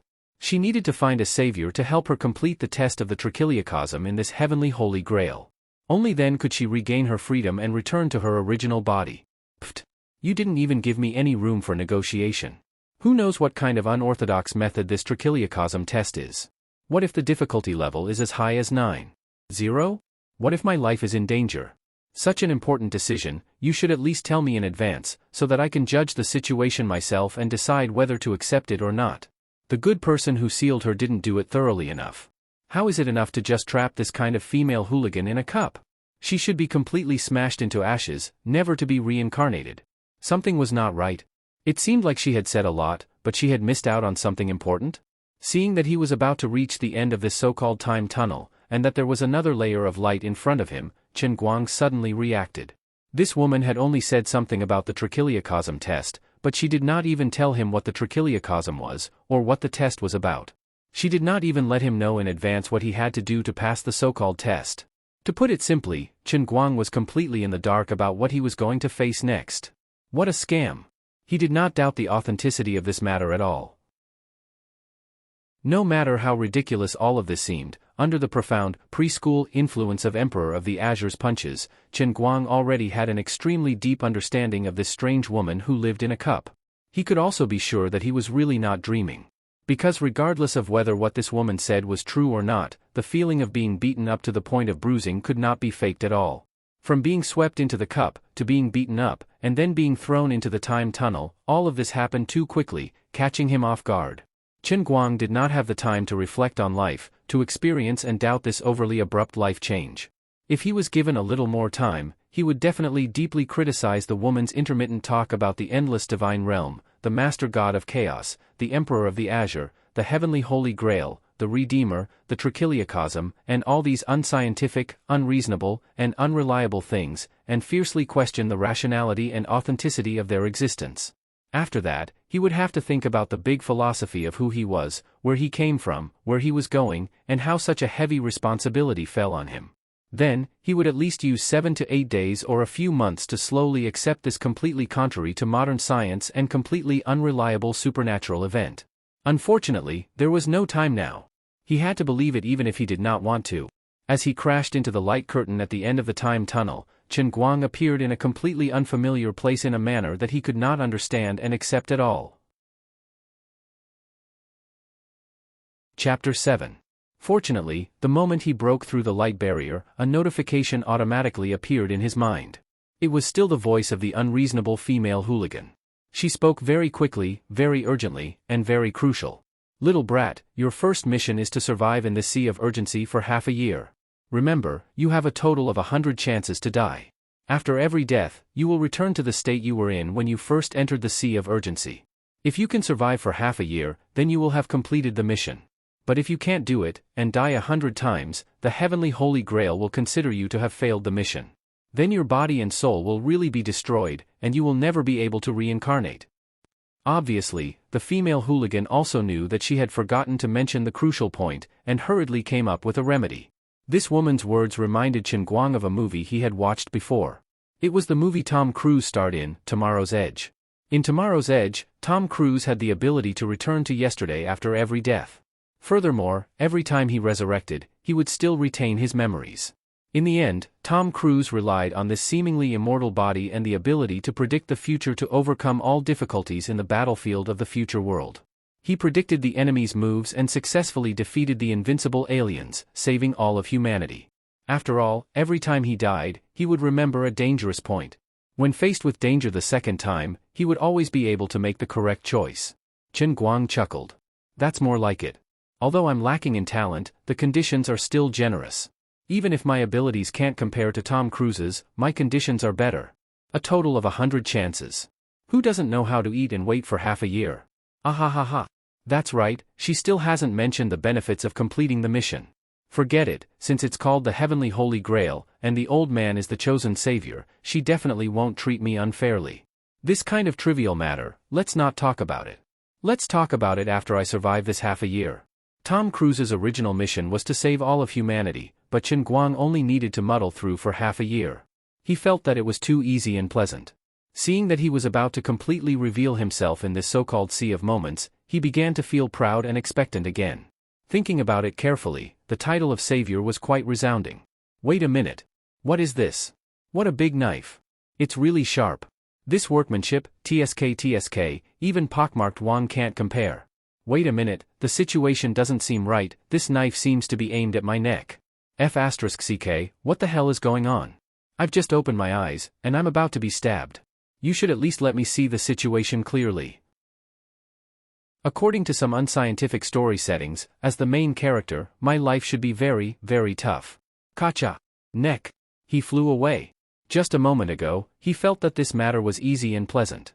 The next second, he immediately felt the deep malice from the Heavenly Holy Grail and the female rogue. The inexplicable Heavenly Holy Grail, the inexplicable sea of moments, the inexplicable sudden death, all of this made Chen Guang instantly understand that this test of the 3,000 worlds was definitely not a joke. The first step he took in the sea of moments was actually a captive who was about to be beheaded. The term, about to be beheaded, here was not referring to lining up at the side, waiting to be beheaded one by one. Rather, the knife was swaying on his neck, about to be beheaded in the next second. After wasting about 10 chances of reviving, Chen Guang finally managed to escape from the pirate ship named Black Wind. He plunged into the sea and was rescued by another pirate ship named Enrich. The feeling of being slashed by a knife 9 times was really not a joke. The soul-tearing pain again and again tormented him until he hovered between life and death. Well, he was originally really dead, but he came back to life again. If it wasn't for the fact that he knew that he could still revive, Chen Guang felt that he definitely wouldn't have been able to hold on. The heavens took pity on him. He was originally a lad who didn't know how to swim. In order to survive, in order to not return to the Black Wind pirate ship and be beheaded, he stubbornly relied on dog paddling to stay in the water for a long time, until the Enrich appeared. Fortunately, the Enrich was the enemy of the Black Wind pirate ship. They chased him here to annihilate the Black Wind pirate crew, so Chen Guang decisively turned into a guide. After that, Chen Guang temporarily stayed on the Enrich. Although he was just an inconspicuous worker on the ship, at least he managed to find a foothold. After that, Chen Guang gradually found out the true face of the Sea of Moments. In the entire Sea of Moments, there was no land at all. In the hearts of the people of the Sea of Moments, there was no concept of land at all. It was as if from the beginning of the world, this was an endless sea. Of course, there were many islands in the sea, but even if all of the islands were added together, it wouldn't even make up 1/10,000th of the sea. As for how long the Sea of Moments had existed, no one knew. In Chen Guang's mind, there was a faint feeling that this so-called Sea of Moments was simply the water in his cup. Because, in the legends, the momentary sea had an end and a border. It was just that the border was blocked by an invisible wall that could not be broken. Outside that invisible wall, it was said that there was an enormous and boundless hand that seemed to have slumbered for millions of years. From the day the momentary sea was born, it had existed for eternity. The person who drew this hand was said to be the strongest person in the history of the Sea of Moments. After he found out the terrifying truth, he vomited blood and died in less than 2 days. Before he died, this person said that the endless hand was probably even bigger than the entire Sea of Moments. Of course, no matter how mysterious the legends were, Chen Guang knew that the invisible wall was simply the glass wall of the cup. What eternal hand? It was just his right hand that was placed beside the cup when he slept. Since then, Chen Guang roughly understood the method the Tong Tian Holy Grail used to create the 3,000 worlds. That was to combine his consciousness with the reality inside the cup. Coincidentally, he went to watch Pirates of the Caribbean 7 with one not long ago. These 2 days, he had been desperately learning English. Thus, the world in the cup created this ocean world that was 80% to 90% similar to the world in Pirates of the Caribbean. Unfortunately, no matter how powerful he was outside, no matter how amazing he was, Chen Guang himself was just a small character in the Sea of Moments. After settling down on the Enroyal, Chen Guang was very careful with every step he took, afraid that he would make a mistake. As the days passed, as a modern person, he was more knowledgeable than the natives of the Sea of Moments. Gold will eventually shine, his position on the Enroyal rose day by day. His half-baked English improved very quickly in this environment. Other than that, being on a pirate ship, it was unavoidable to fight with others. Although Chen Guang was not considered a martial arts genius, but since he was forced to this point, he had no choice but to fight with his life on the line. Compared to the natives of the Sea of Moments, he had a huge advantage. After all, he had so many chances to revive. If he was not careful, he could just start all over again. Of course, in the vast Sea of Moments, there were countless coincidental factors. Even a strong pirate group like the Enroyal could meet enemies that they could not fight against, or even be completely annihilated. Following that, Chen Guang died many times, but he was a person who could revive with full health. Moreover, every time he revived, he discovered that the abilities that he had previously trained were still present in his body. The strong body and killing techniques that he had trained on the Enroyal made it easier for him to escape from the hands of the Black Wind pirates. After dying time and time again, it made it easier for him to enter a fearless and absolutely calm state when he was in a life-and-death situation. At least in a situation where his strength was the same, Chen Guang would not lose to anyone in a one-on-one fight. Even he did not want to admit it. "Brother, you have become so strong and brave." Moreover, relying on his understanding of the people on the Enroyal, Chen Guang was able to smoothly return to the ship every time and obtain the trust of the people, allowing him to continue staying on the ship. After starting from the beginning dozens of times, every time Chen Guang revived, he would be stronger than before. Until the last time, he was able to contend with the Black Wind pirates until the Enroyal approached. Chen Guang's fierceness caused his position on the Enroyal to rise day by day. After working himself to death for almost half a year, he actually became an important figure on the pirate ship, the dignified second officer of the Enroyal. In the vast sea of time, there were tens of millions of pirate crews, and the Enroyal was at least one of the top 10,000 strong pirate crews. For Chen Guang to be able to become the second officer of this ship, even when looking at the billions of people in the Sea of Time, his personal strength and position was already ahead of 99% of the people. Moreover, from the time he appeared on the Enroyal to the time he became the second officer, on the surface, it did not even seem like half a year had passed. This could practically be considered a legend in the pirate world. This matter sounded easy, but it was actually not easy. Chen Guang was originally not a talented person, but every time he revived, he had to start from the beginning. Although it seemed like he had only stayed in the Sea of Time for half a year, but adding up the time between each revival and death, it was really not a short time. For example, the first few times he revived, from the time he appeared in the Sea of Time until his death, it did not exceed an hour. but later on, sometimes he persevered for a month before dying, sometimes he persevered for 3 months before dying, and the worst time was when he was just a day away from half a year, but in the end he died in the huge whirlpool formed by the death storm. When he finally completed his mission, he only had 5 chances to revive. A total of 95 times he revived with full health, each time he lived longer than the last, from a few seconds to close to half a year. Adding all these times together, it was equivalent to him spending close to 20 years in the Sea of Time. A full 20 years, even the most stupid person could train to become a strong person. Moreover, his body's age had always been maintained at the peak of 20 years old. For Qin Guang to finally settle his achievements as the second officer, it could already be said that he was very stupid. Of course, he would never admit this point. Finally, he commanded the pirate ship to make a huge turn, bringing the entire ship out of the death whirlpool. Qin Guang silently counted the time in his heart. Half a year, it was finally up. I can finally go back. Qin Guang almost wanted to look up to the sky and roar. In these 20 years, he had indeed experienced too much. If it wasn't for the fact that his heart had always been clear that this was only the first of the 3,000 worlds trials created by that unlucky cup, and that he would occasionally revive with full health on the spot, he would have almost forgotten his identity as a modern person. But now, he could finally go back. Damned Holy Grail. Damned Emperor of the Azure, just you wait. Chapter 8. A light flashed and Qin Guang, who was standing at the bow of the ship, suddenly felt his body become as light as a swallow as his body slowly floated into the sky. Suddenly turning his head, he saw that everyone on the Enroyal was looking at him with extremely confused eyes. He didn't have time to explain too much to them, he just waved his hand and said, "Everyone, I'm leaving. I don't know if I'll have the chance to see you again. In short, I hope that day will come." After staying on this ship for too long, Qin Guang had developed extremely deep feelings for his companions on the ship. If it wasn't for his extremely special situation and the fact that he had family and friends outside to worry about, Qin Guang really wouldn't be able to leave them.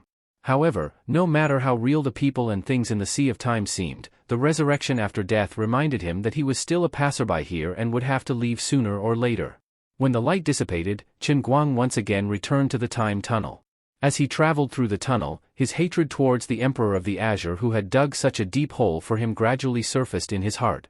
He secretly gritted his teeth. When he returned and saw that woman, he would definitely skin her alive and tear apart her bones, hang her up and give her a good beating. His entire body trembled. Qin Guang finally passed through the time tunnel. He originally thought that he would see that woman again and suddenly exerted strength, intending to jump up and capture that woman. However, with a dong sound, the back of his head seemed to have hit something. Ouch, ouch, ouch, my chin. It hurts. Qin Guang's expression froze. This sharp voice, who else could it be other than that fellow Bai Nyangzi? When he suddenly got up, he just happened to hit Bai Nyangzi, who had his chin on the back of his head for some reason. It was a little strange. Logically speaking, he should be in a lot of pain, but at this moment, he didn't feel anything. He tried to clench his fist and felt the strength in his body. Qin Guang also discovered that the strong body that he had trained in the Sea of Time was actually completely preserved. Strange, according to the legends of the transient ocean, the so-called eternal hand was his right hand. In that case, when he was roaming in the Sea of Transient, he should be in existence similar to a spirit body. But now that he had come out, why was his real body in the state after experiencing the training in the Sea of Transient? This puzzled him no matter how hard he thought about it. Ignoring Bai Fan who was making a fuss behind him, Qin Guang turned his head slightly and saw the Holy Grail, which looked like a random teacup that could be bought from a roadside stall, quietly placed beside the desk. He stretched out his hand in bewilderment, wanting to take a look at the cup, but before he could get close, he withdrew his hand. Thinking of the instantaneous sea, he didn't dare to touch the cup again. The moment I casually picked it up, the water inside started to sway. The instantaneous sea would probably be filled with raging waves. I say, Brother Guang, you slept on the table for such a night, don't you feel sore all over? I've already woken up and you're still lying on the table, I'm worried that something happened to you. You almost knocked my chin off. Bai Fan shouted from behind, finally able to speak. Qin Guang turned his head and looked at Bai Fan with a slightly puzzled expression. Only one night passed? As Qin Guang turned his head, Bai Fan inadvertently met his eyes. For some reason, when Qin Guang casually looked at Bai Fan, his heart felt a little creeped out, as if he was being stared at by a wild beast. The current Qin Guang gave off an extremely fierce, valiant and cold-blooded feeling. Bai Fan subconsciously took 2 steps back and shouted with a sharp voice, "Io, fuck, Brother Guang, what are you doing? Are you trying to eat me?" Chen Guang was stunned. Only then did he realize that he had just come out of the instantaneous sea. He couldn't help but carry the aura of the second officer of the Enroyal. After fighting so many times, that thick murderous aura still hadn't dissipated, and it scared people. He fiercely shouted in his heart, "Collect! Collect for me!" Shortly after, he squeezed out an awkward smile with great difficulty. "I've been lying on the table for too long, my whole body is very stiff. Don't panic, I'm not gay." Only then did Bai Fan's heart slightly relax. Although he was a little suspicious of Chen Guang's words, after all they had been brothers for 3 years, he also felt that there was no need to be overly suspicious. Instead, he comforted Chen Guang, "Brother Guang, even if you're going to take the level 4 exam, don't put too much pressure on yourself. Look at you, you're almost going crazy. It's fine, don't think too much. Oh right, did I really only sleep for a day?" After being comforted by Bai Fan, Chen Guang gradually pulled himself out of his identity as the second officer and continued to ask. "What else? How much longer do you want to lie on the table? Oh right, I want to go to the canteen for breakfast, do you want me to bring you some food? Why don't you come downstairs with me? You've been cooped up for the whole night, it's best to get some exercise." Bai Fan rolled his eyes and suggested. He inadvertently pinched his thumb and middle finger and tapped on Chen Guang's forehead. F***CK. "Damn sissy, get up, get up." Bai Fan's thumb and middle finger was even more powerful than the swords and knives on the pirate ship, immediately giving Chen Guang goosebumps. He laughed and slapped his hand away. Shortly after, Chen Guang stood up and moved his body slightly. Not only did he not feel any stagnant soreness, but he felt as light as a swallow. Without understanding the situation of the heavenly Holy Grail, he did not dare to leave rashly. He was still worried about his fellow pirates on the Enroyal in the Sea of Moments. No matter what, he had to think of a way to get that unreliable Emperor of the Azure out. At the very least, he had to find out what was going on first. "Bai Nyangzi, help me buy breakfast. I want 3 steamed buns and a bowl of porridge, thanks. I want to read for a while more, I can't go down anymore." Chen Guang found a random excuse and did not intend to go downstairs. Bai Fan rolled his eyes. "I give it to you. You've suddenly become a bookworm. What kind of bewitching potion is it that makes you unable to stop reading?" Bai Fan's words made Chen Guang's mind suddenly recall Wenwen's promise. His expression changed slightly. It had already been 20 years, and when Bai Nyangzi mentioned it slightly, he remembered it. What a terrifying remnant. Wenwen, honestly speaking, Chen Guang really missed her in his heart. Having lived for almost 20 years, Chen Guang and Wenwen definitely did not know each other for the longest time. However, the relationship between people was never determined by the length of time. Even if it was the first time a tortoise met a mung bean, once they saw eye to eye, they could still become bosom friends. At least in Chen Guang's opinion, his feelings for Wenwen were really not romantic. He also knew that with their identities, he really did not deserve her. However, if one were to ask who was the most important in Chen Guang's heart now, besides his parents, the next would be Wenwen. After waiting for about 10 minutes, Bai Fan returned to the dormitory with a big bag of breakfast. Lin Jingwei and Xiong Jinka, who were lying on the bed pretending to be dead, instantly came back to life. They jumped out of the bed and wolfed down the food. "Brother Guang, do you want to go to the morning class? There are only 3 classes left for the White-Faced Devil's environmental biology. I don't know if he will call attendance this time. I heard that if you are caught by him, your usual scores for the final exam will be directly reset to 0. Lin Jingwei reminded carefully. He also knew that Chen Guang had been lying on the chair all night last night and thought that he would probably stay in the dormitory to sleep in. Chen Guang shook his head.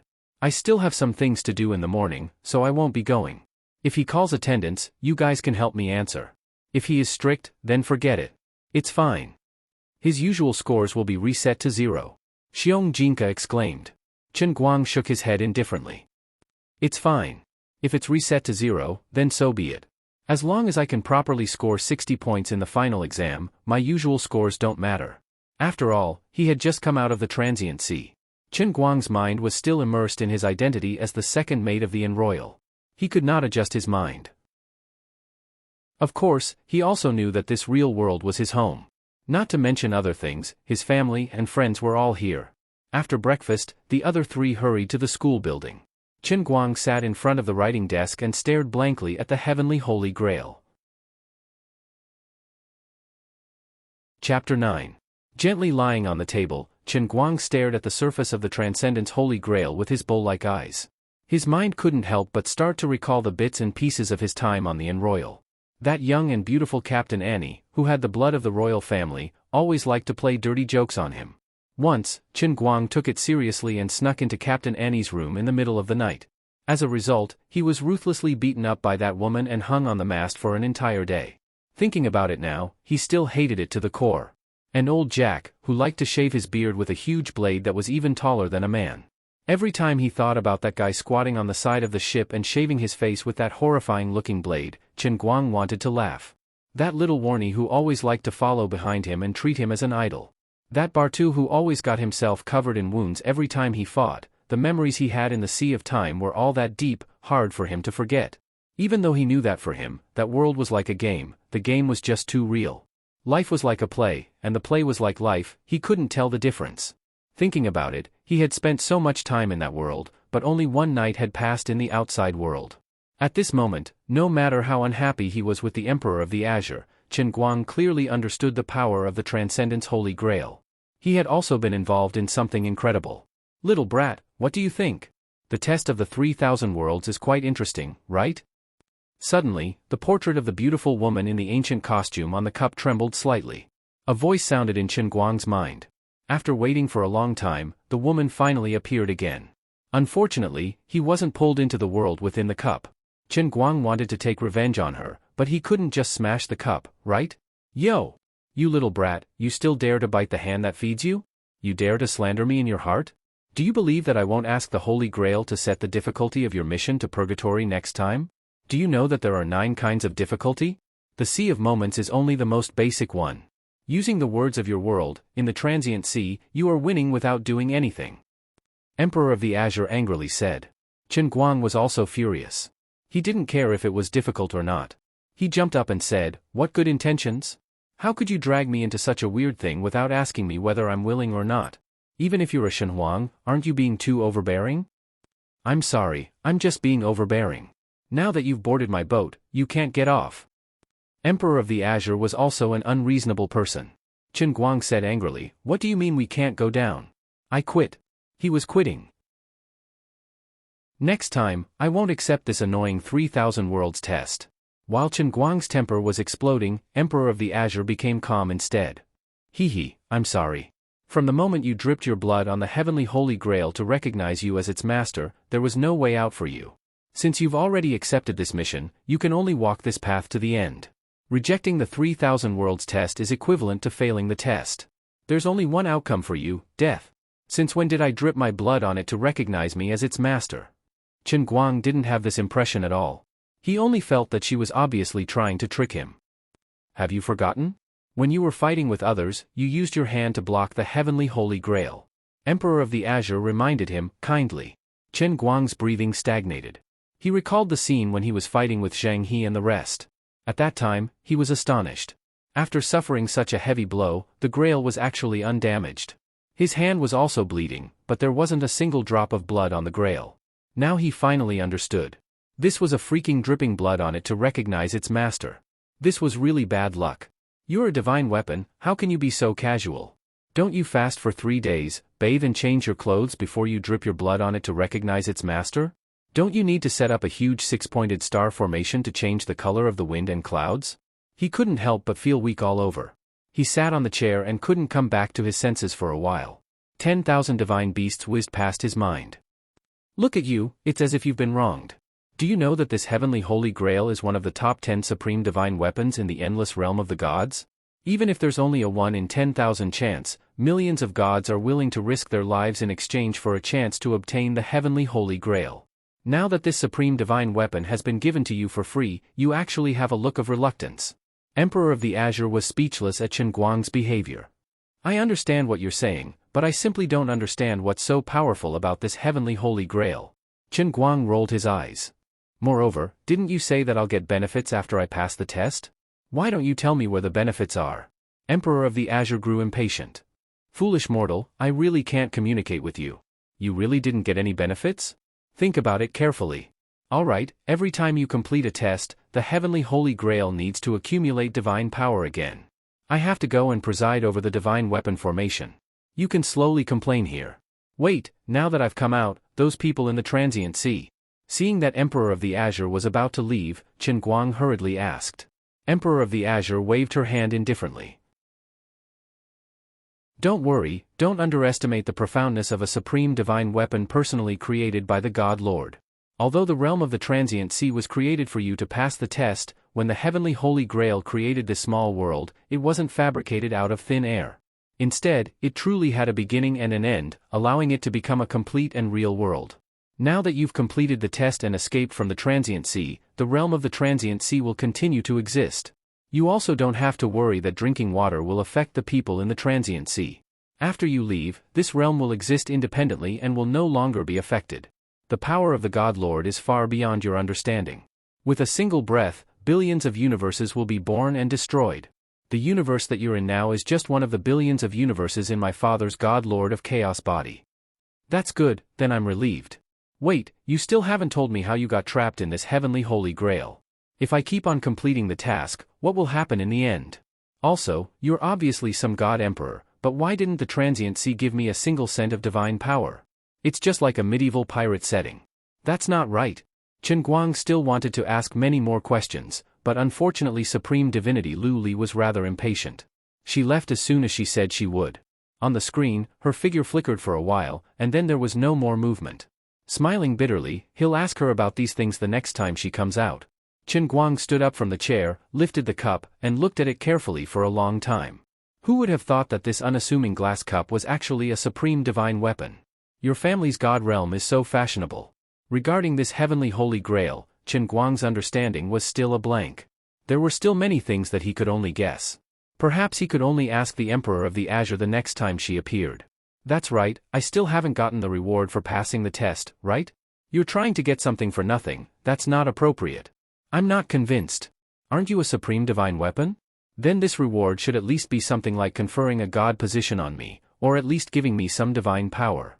For example, with a shake of my finger, I can make some island country that I don't like sink, or if I'm unhappy, I can go to Mars and build a palace or something. This is a real divine weapon.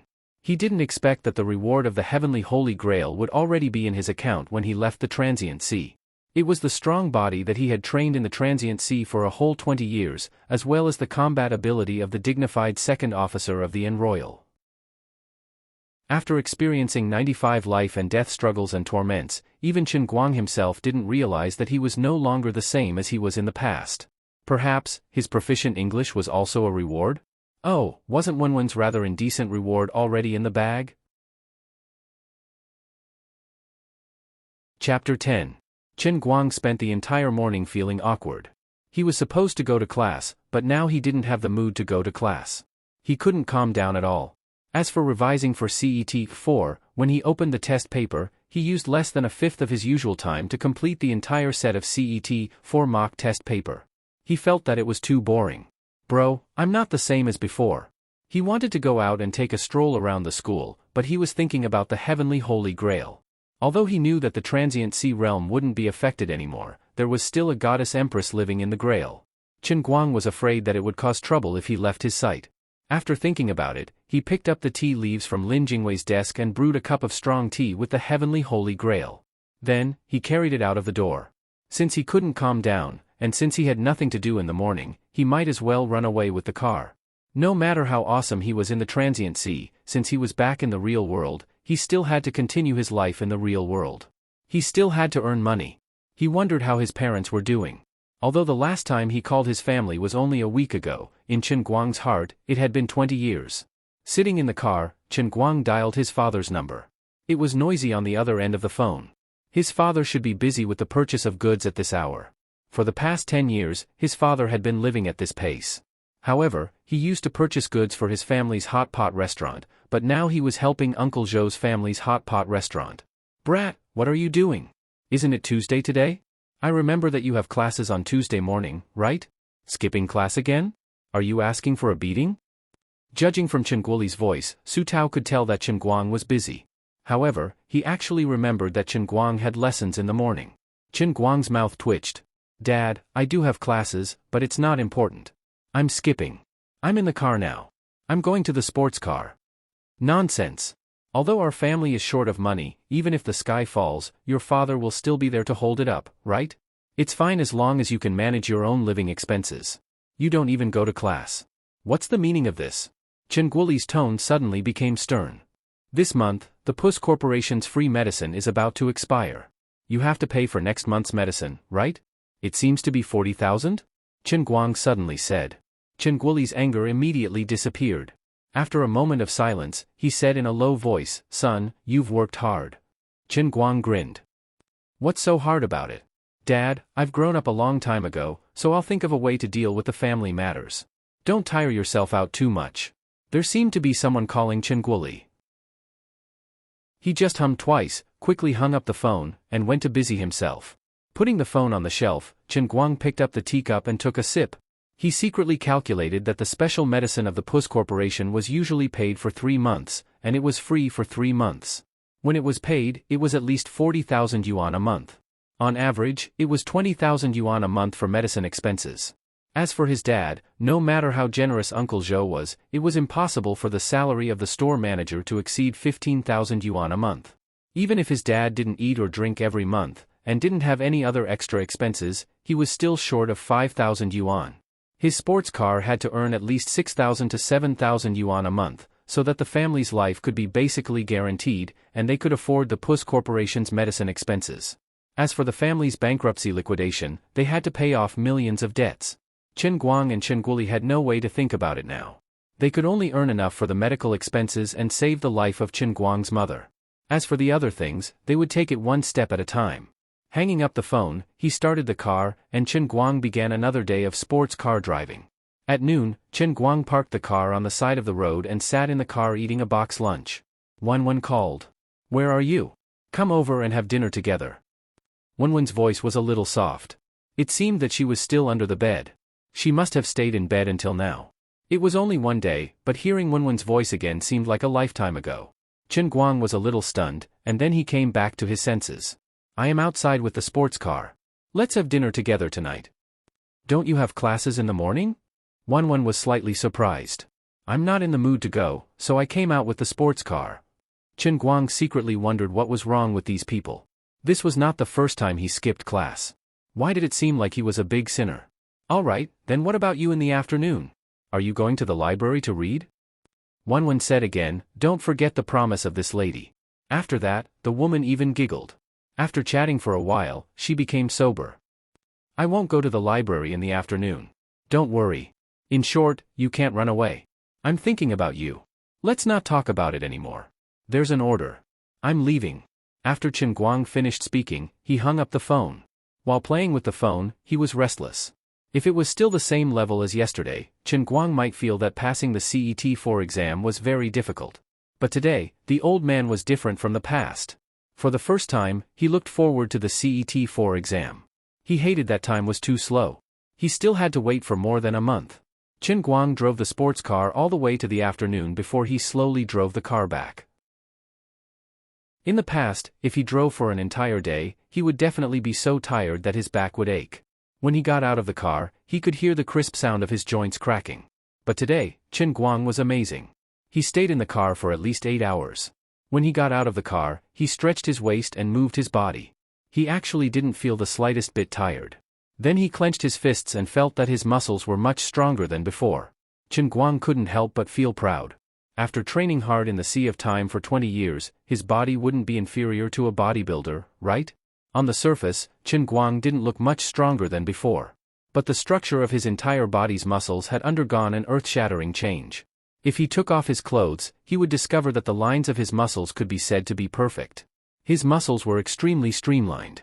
Although he was strong, he wasn't bloated at all. Instead, he was filled with astonishing explosive power. Before he could take 2 steps, Wenwen was actually already waiting for him outside the car park. Seeing him from afar, she quickly walked over. When she got close to Chen Guang, this tomboy suddenly stopped. She looked at him up and down with a bewildered expression. Who are you?" Chen Guang rolled his eyes. "Stop messing around. Who else could I be?" Wenwen walked over slowly. She squinted her eyes. "Something's wrong. Something's really wrong. You can hide it from others, but you can't hide it from me." Hearing those words, Chen Guang was startled. Wasn't Wenwen's gaze a little too formidable? On the surface, he didn't look any different from yesterday. Even if he had grown stronger, there weren't any changes to his physique. This big sister's observation skills were too sharp. Are you Sherlock Holmes or Conan Edogawa? Chapter 11. Just as he was thinking about this, Wenwen waved her hand indifferently. Forget it, forget it. How could it be? Ah ha ha ha. It's okay. Just think of it as me being oversensitive. I'm too nervous. Ah ha ha ha ha. What are you so nervous about? Are you nervous when you see me? Have I become more handsome? Do you have feelings for me? Is it because when you think about the old man being able to, do you feel shy deep down in your heart? Dong. Pft. My lunchbox is about to be beaten out of my face. You violent woman, control your strength a little. Chen Guang's body was bent on the ground. He angrily criticized Wenwen, the violent tomboy who didn't know how to control her strength. In his heart, he was secretly glad that he managed to get away with it. He didn't expect that Wenwen would let him off so easily and pretend that nothing had happened. However, Chen Guang knew that she must have discovered something. She was extraordinarily good at fighting. Chen Guang couldn't help but wonder if it was because she was also an expert that she could see through the seemingly inconspicuous but earth-shattering changes in his body. Also, did she sense the smell of blood that he tried hard to hide?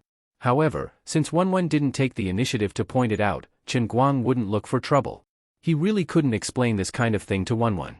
The two of them walked out of the school gate and went to the snack street at the back of the school. On the way, Wenwen saw the hot pot restaurant next to them. She was a little hungry, but she didn't ask to eat hot pot in the end. After what happened in Chen Guang's family, Wenwen didn't want him to recall it. Although she usually looked careless, she was quite meticulous sometimes. In the past, Chen Guang's family had opened a hot pot restaurant in his hometown. Furthermore, it was the largest hot pot restaurant in the county, with the best business. However, last year, something big happened in the restaurant. Nearly 100 people got food poisoning in Chen Guang's family's hot pot restaurant. Just the compensation alone broke his originally wealthy family into pieces. Chen Guang knew that with his father's careful business, there was absolutely no problem with the ingredients. It seemed like a simple case of food poisoning, but there must be a deeper reason behind it. However, this matter had become an unsolved case.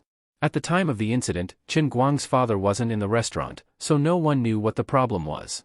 Although Chen Guang swore to find the truth behind the food poisoning incident, even the police couldn't find any clues, so how could a student like him do anything?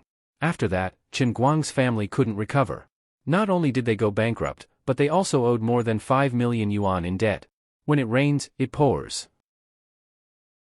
After more than 2 months, just when the family tried their best to get Chen Guoli out of detention for more than 2 months, Chen Guang's mother was diagnosed with an illness. On average, she needed 20,000 yuan in medical expenses every month.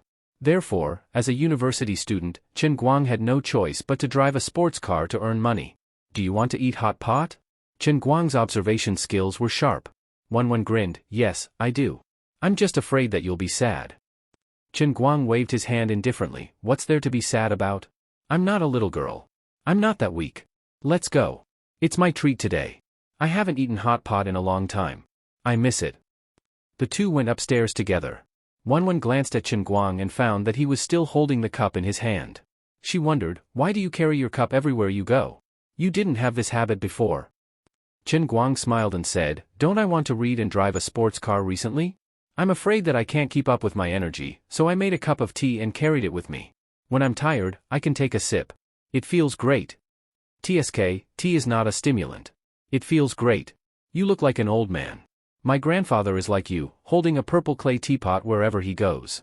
If you want to pretend to be a petty bourgeoisie, at least get a purple clay one. The fiberglass cup is too much. Wenwen said as she grabbed the cup from Chen Guang's hand and looked at it. Hey, so vulgar. What mountains and rivers, plums, orchids, bamboo and chrysanthemums. You actually printed a picture of a beautiful woman dressed so skimpily. It's simply vulgar. Aren't you afraid of embarrassing yourself? Wenwen said in a disdainful tone as she played with the cup. Chen Guang snatched the cup back in his hand angrily. What do you know? This is what I like. A fair and graceful lady is a gentleman's match. He was panicking. He was afraid that when Wenwen played with the cup, the Emperor of the Azure would suddenly make a move. Fortunately, the Emperor of the Azure might be busy at the moment and didn't notice that someone was criticizing him outside. Otherwise, the words vulgar would be enough to make that crazy woman, oh no, the goddess of the Azure, jump up and down. After a full meal, Wenwen dragged Chen Guang to the library again. Regardless of whether he was willing or not, she forced him to look at the revision materials for level 4. In order not to let Wenwen notice the abnormality in his body, Chen Guang deliberately did many wrong questions on purpose. It wasn't easy for him to muddle through. When the two of them separated, Wenwen seemed to want to say something but stopped. She still wanted to test Chen Guang's body to find out what had changed. But in the end, she glanced at the small forest not far from the female dormitory from the corner of her eye. Under the dim yellow street light, there seemed to be a black shadow flashing by. Wenwen didn't say anything in the end and went straight upstairs. After getting through with much difficulty, Chen Guang let out a long sigh of relief in his heart. He turned and walked towards his dormitory. In the past, when he was still an ordinary person, Chen Guang felt that it was strange for a girl like Wenwen to be so good at fighting. Now, he had become a very good fighter, especially since he had learned a lot of fighting skills from Captain Annie on the Enroyal. He could clearly feel that Wenwen, this tomboy, was clearly a martial artist from time to time. And it wasn't just for show, it was definitely quite fierce.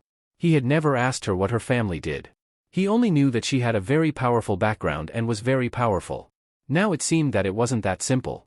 Just as he walked forward with his head down in a daze, two people suddenly appeared in front of him and blocked his way. Looking up, it was actually Zheng He again. He brought people to stir up trouble again. He was like a ghost that wouldn't go away. Last time, he had brought 5 sports students with him, but they were beaten to a pulp by him. This time, Zheng He only brought one person and still dared to come. It seemed that he had found an expert. At this time, Chen Guang was walking to the small path behind the male dormitory. At this time, there weren't many people coming and going. Of course, even if he was seen, Zheng He didn't care. No one in the school dared to interfere with his affairs. Chen Guang, you won't be so lucky this time. Zheng He stood there with his hands crossed, a sneer on his face. The person beside Zheng He wasn't tall, only 1.75 meters, a little shorter than Chen Guang. He didn't look very strong, but the martial arts suit he was wearing revealed his identity. He was a martial artist.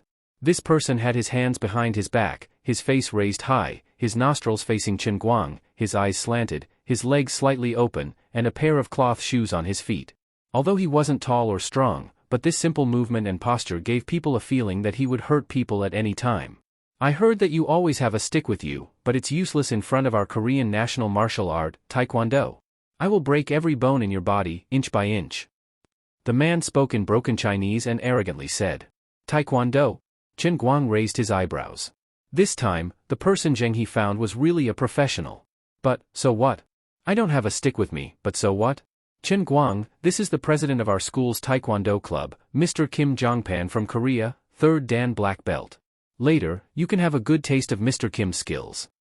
Zheng He saw that Chen Guang wasn't very nervous, so he thought he didn't know how powerful he was, so he deliberately said, let me tell you, your stick is only useful against ordinary people, but it is meaningless in front of a real master like Mr. Kim. Mr. Kim, do it, break his legs. Zheng He obviously didn't want to waste any more time, so he directly asked Kim Jongpan to do it. Chen Guang's eyes turned cold. Interesting, as the second officer of the Enroyal, he had killed more or less hundreds of people in the Sea of Moments, and the number of times he died was as high as 95 times. This was also a skill that he gained from climbing mountains of knives and seas of fire. I want to see the power of this so-called Taekwondo. Let's see whether your 3rd Dan Black Belt is more brutal, or my second officer's killing methods are more incisive. Zheng He wouldn't even dream that after one night, Chen Guang was still the same Chen Guang, but there was a change in him. Chapter 12. In another corner that no one noticed, Wenwen was stretching her head and looking over. If it was in the past, seeing that Chen Guang was blocked by Zheng He and his men, Wenwen would have already rushed out. But today, Chen Guang gave Wenwen a different feeling. She also wanted to see what changes had happened to Chen Guang. However, the moment Kim Jongpan made his move, Wenwen's heart tightened and she wanted to rush out. Because she could clearly see that Kim Jongpan's move was extremely ruthless. It was obvious that he wanted to severely injure Chen Guang the moment he came. Damn it, Zheng He wanted Chen Guang's life. Although she already knew that Zheng He was arrogant and domineering, Wenwen really didn't expect him to be so daring. He actually let Kim Jongpan hit him hard. When Wenwen wanted to make a move, it was already too late. On the other side, Kim Jongpan had already leaped into the air. His right leg drew a semicircle in the air and chopped down towards Chen Guang's shoulder from top to bottom. In Taekwondo, the most important thing was the leg technique. Kim Jongpan's movement was big and wide. The twisting of his body allowed the strength of his leg to be exerted to the extreme. The whip kick even brought along the whistling sound of the wind. If he was hit directly, perhaps dislocating his shoulder would be a light punishment. It was very likely that Chen Guang's collarbone would be broken in an instant. It's over. Wanwan was at least 50 meters away from here. She watched as Kim Jongpan's chop was getting closer and closer to Chen Guang. Her body was a little weak. At this moment, Chen Guang, who was frozen on the spot, suddenly moved. He casually threw the cup in his hand onto the flower bed beside him. He didn't make any fancy movements, but he took a step forward and placed his hands on his shoulders. You want to catch my leg so easily? See if I don't break the bones in your hands. Kim Jongpan thought to himself as he watched coldly, his movements still smooth. With a muffled sound, Kim Jongpan's kick landed on Chen Guang's forearms. Contrary to his expectations, Chen Guang's hands were slightly lowered, and his entire body was a few centimeters shorter. He actually caught Kim Jongpan's powerful and heavy kick. What? Kim Jongpan was shocked. Just now, he had underestimated his opponent, so he used this rather arrogant move at the first sight. After all, Zheng He had told him that this was just an ordinary college student. Although he fought very fiercely, he was just an unorthodox taekwondo master. He could not be mentioned in the same breath as Kim Jongpan, a taekwondo master who had gone through orthodox training. In the end, his leg was blocked. I'll let you be arrogant. Chen Guang roared, and both of his hands grabbed fiercely, pressing Kim Jongpan's right leg on his shoulder. He suddenly stretched out his left hand and grabbed Kim Jongpan's collar from the bottom up. His right hand exerted force and pressed Kim Jongpan's upper body from top to bottom. At the same time, Chen Guang lifted his right knee, and his knee was directly aimed at Kim Jongpan's spine. If this knee was solid, Kim Jongpan's spine would definitely be broken. Seeing that the situation was not good, Kim Jongpan twisted his body, and forcibly turned his body 90 degrees. His left leg was thrown from the other direction, and it went straight for Chen Guang's head. The tip of his foot was aimed at Chen Guang's temple, forcing him to free up his right hand to defend. At the same time, Kim Jongpan exerted force from his waist and abdomen, and bent his back forward. At the same time, he slightly leaned to the side, and just happened to dodge Chen Guang's knee. In the instant that they exchanged blows, Kim Jongpan knew that he had been tricked by Zheng He. He was not an ordinary person. Although he did not know what sect this guy was from, the methods he had displayed showed that this person was definitely an expert. His reaction was extremely fast, and his methods were fierce. Even if he did not know what sect he was from, and could only be classified as unorthodox, this was definitely an unorthodox method that had been tempered hundreds and thousands of times. It was a real killing method, and in terms of realm, it did not lose to the so-called Korean Judo or Taekwondo at all. However, after I break free, I can still use my mid-range leg technique to defeat him. Just as Kim Jongpan was thinking about this, after blocking his left leg with his right hand, Chen Guang actually used both his left and right hands to grab both of his legs. Then, he pounced forward, and with force from both hands, he grabbed Kim Jongpan and threw him straight down.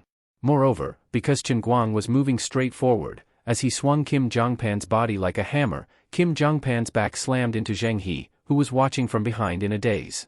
Zheng He could not dodge in time, and was hit by Kim Jongpan's back. On the other side, Chen Guang had already let go. Taking advantage of the moment when the two of them collided, his body retreated slightly, and he raised his leg again. A powerful and heavy kick landed on Kim Jongpan's lower abdomen. With a pu sound, Kim Jongpan felt as if his intestines were about to be kicked out. He was blasted backward by the force, and he slammed into Zheng He, who had already fallen to the ground. Cough, cough, cough, cough, cough. Kim Jongpan turned over, clutching his stomach as he lay on the ground, coughing desperately. Chen Guang's kick had already left him with internal injuries, causing him to lose the ability to resist for a moment. A moment of underestimation caused Kim Jongpan to suffer a crushing defeat. Although Chen Guang's methods did not have any patterns, and seemed very barbaric, it was still effective. This was the fighting technique that he had learned on the Enroyal for 20 years. It did not need to be fancy, nor did it have any style, but it was extremely practical. If it was not for the fact that he did not have a suitable weapon in his hands, Kim Jongpan would have been a corpse on the ground by now if he really fought with his life on the line. Wanwan, who was rushing forward, suddenly stopped. With a flash, she hid behind a big tree. Her heart was pounding. In this short moment, she saw a completely different Chen Guang from the past. What exactly happened to him? Wanwan was puzzled, but she knew that nothing would happen to Chen Guang today. The one who would be at a disadvantage would only be Zheng He. On the other side, although Zheng He was knocked to the ground, he was not injured, but he was shocked. He knew how powerful Kim Jongpan was. Otherwise, he would not have brought only Kim Jongpan this time. However, he never expected that this Taekwondo 3rd Dan black belt expert would be easily defeated by Chen Guang with just a few punches and kicks. At this moment, Chen Guang stood in front of him and slapped him hard on the face. Zheng He, I said that I wanted to kill you. Did you not believe me? Zheng He was stunned by Chen Guang's sudden slap.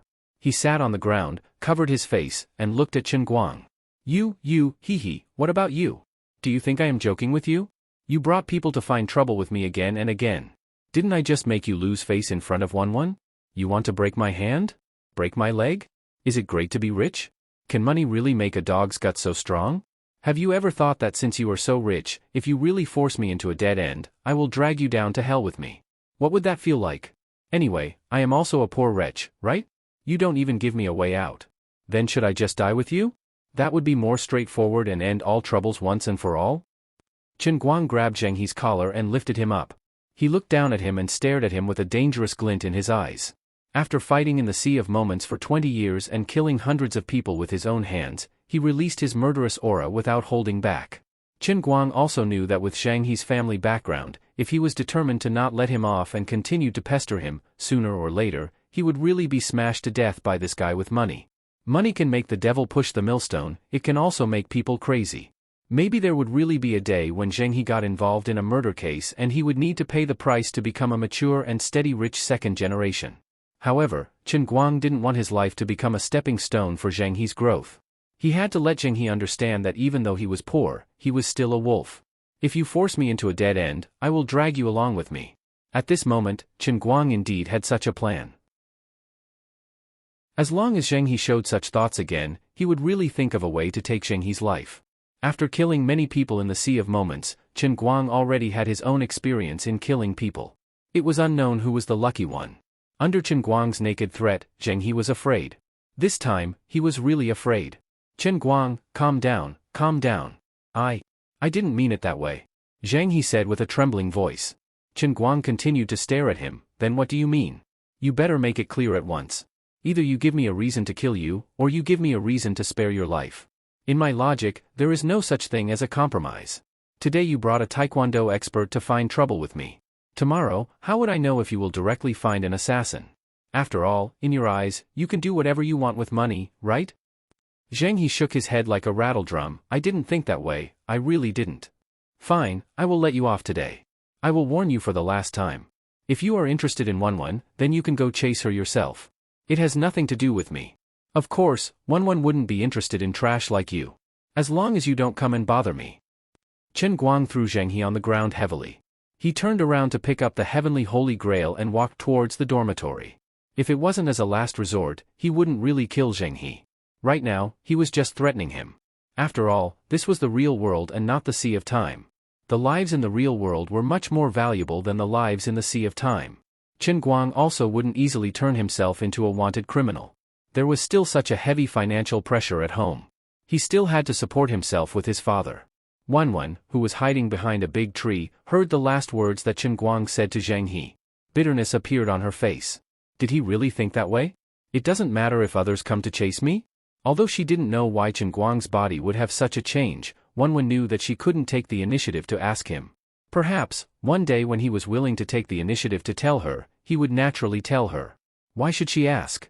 Even if he was much better at fighting than before, the two of them were still people from different worlds, weren't they? His thoughts weren't wrong. Before returning to the female dormitory, One's gaze turned towards the small forest at the side. After a moment of silence, she said, Second uncle, help me give a call to Zheng Yunhao from New Ray.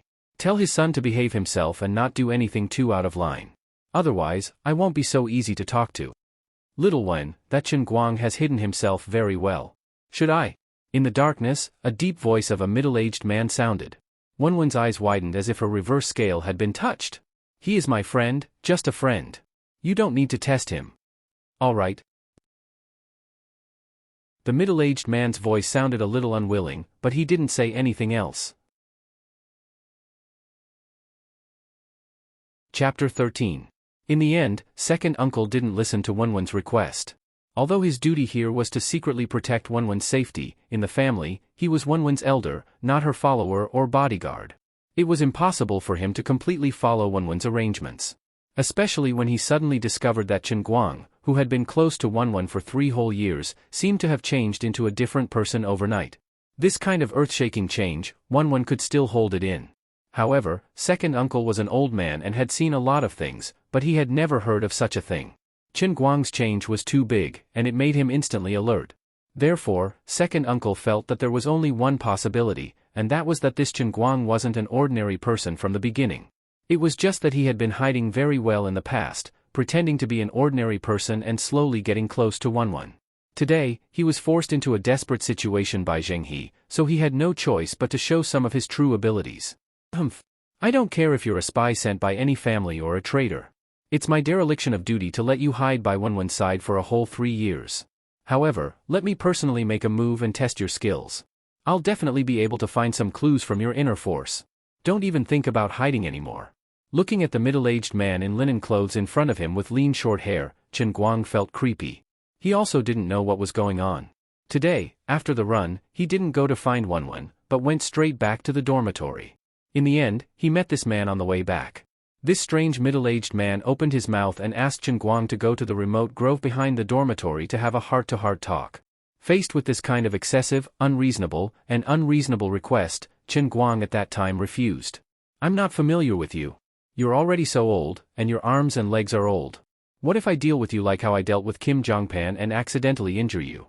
Chen Guang expressed extreme disdain towards this middle-aged man. However, his aloofness and arrogance persisted until this man slapped a birch tree that was as thick as the mouth of a bowl, leaving a 2-finger-deep palm print on the tree trunk. Then, the tree collapsed with a loud bang. Chen Guang only wanted to say 2 words in his heart about the middle-aged man's attitude and means when he invited him to have a heart-to-heart talk. Uncle, let's talk this out. Don't get physical, okay? We are both cultured people, and we have to be reasonable in everything. I respect you as an elder, and I will not go against what you say. It was impossible for Chen Guang to remain calm. Although he was the second officer of the Enroyal, and although he was quite good at fighting, and had taken advantage of the fact that Kim Jongpan had underestimated him yesterday, he had easily defeated this so-called third Dan Taekwondo black belt. But I'm still a normal person. Tell me, why did you leave a palm print on the tree with just 1 slap? If you're so powerful, why didn't you say so earlier? You want to ask me something in the woods? Although I don't know what you want to do, I can't just not give you some face. Standing beside the woods, the cool summer breeze blew on Chen Guang's body, making him feel chilly. Mister, if you have something to say, just say it. There's no one else here, so there's no need to go into the woods, right? Stopping at the edge of the woods, Chen Guang was unwilling to take another step forward. Based on his understanding of the school's surveillance system, the 2 of them were standing at the boundary of the surveillance cameras. If anything happened here, they would be able to find traces from the surveillance cameras. If he really followed this person into the woods like a fool, he was afraid that he would really be at the mercy of this person. This uncle's strength was too frightening, he had no choice but to be afraid. The reason why he was willing to follow this strange person a few steps was because Chen Guang had fought in the Sea of Moments for 20 years, so he was very sensitive to the killing intent of others. Although the middle-aged man had a rigid, zombie-like face, he did not reveal any real killing intent. Although he did not know where he came from, there shouldn't be any irreconcilable hatred between them. Cowardly rat. Seeing that Chen Guang did not even dare to follow him into the woods, the second uncle only snorted coldly, then suddenly turned around and punched towards Chen Guang's abdomen. At this moment, Chen Guang felt his hair stand on end. This person's seemingly simple punch actually gave him a feeling that he could not resist.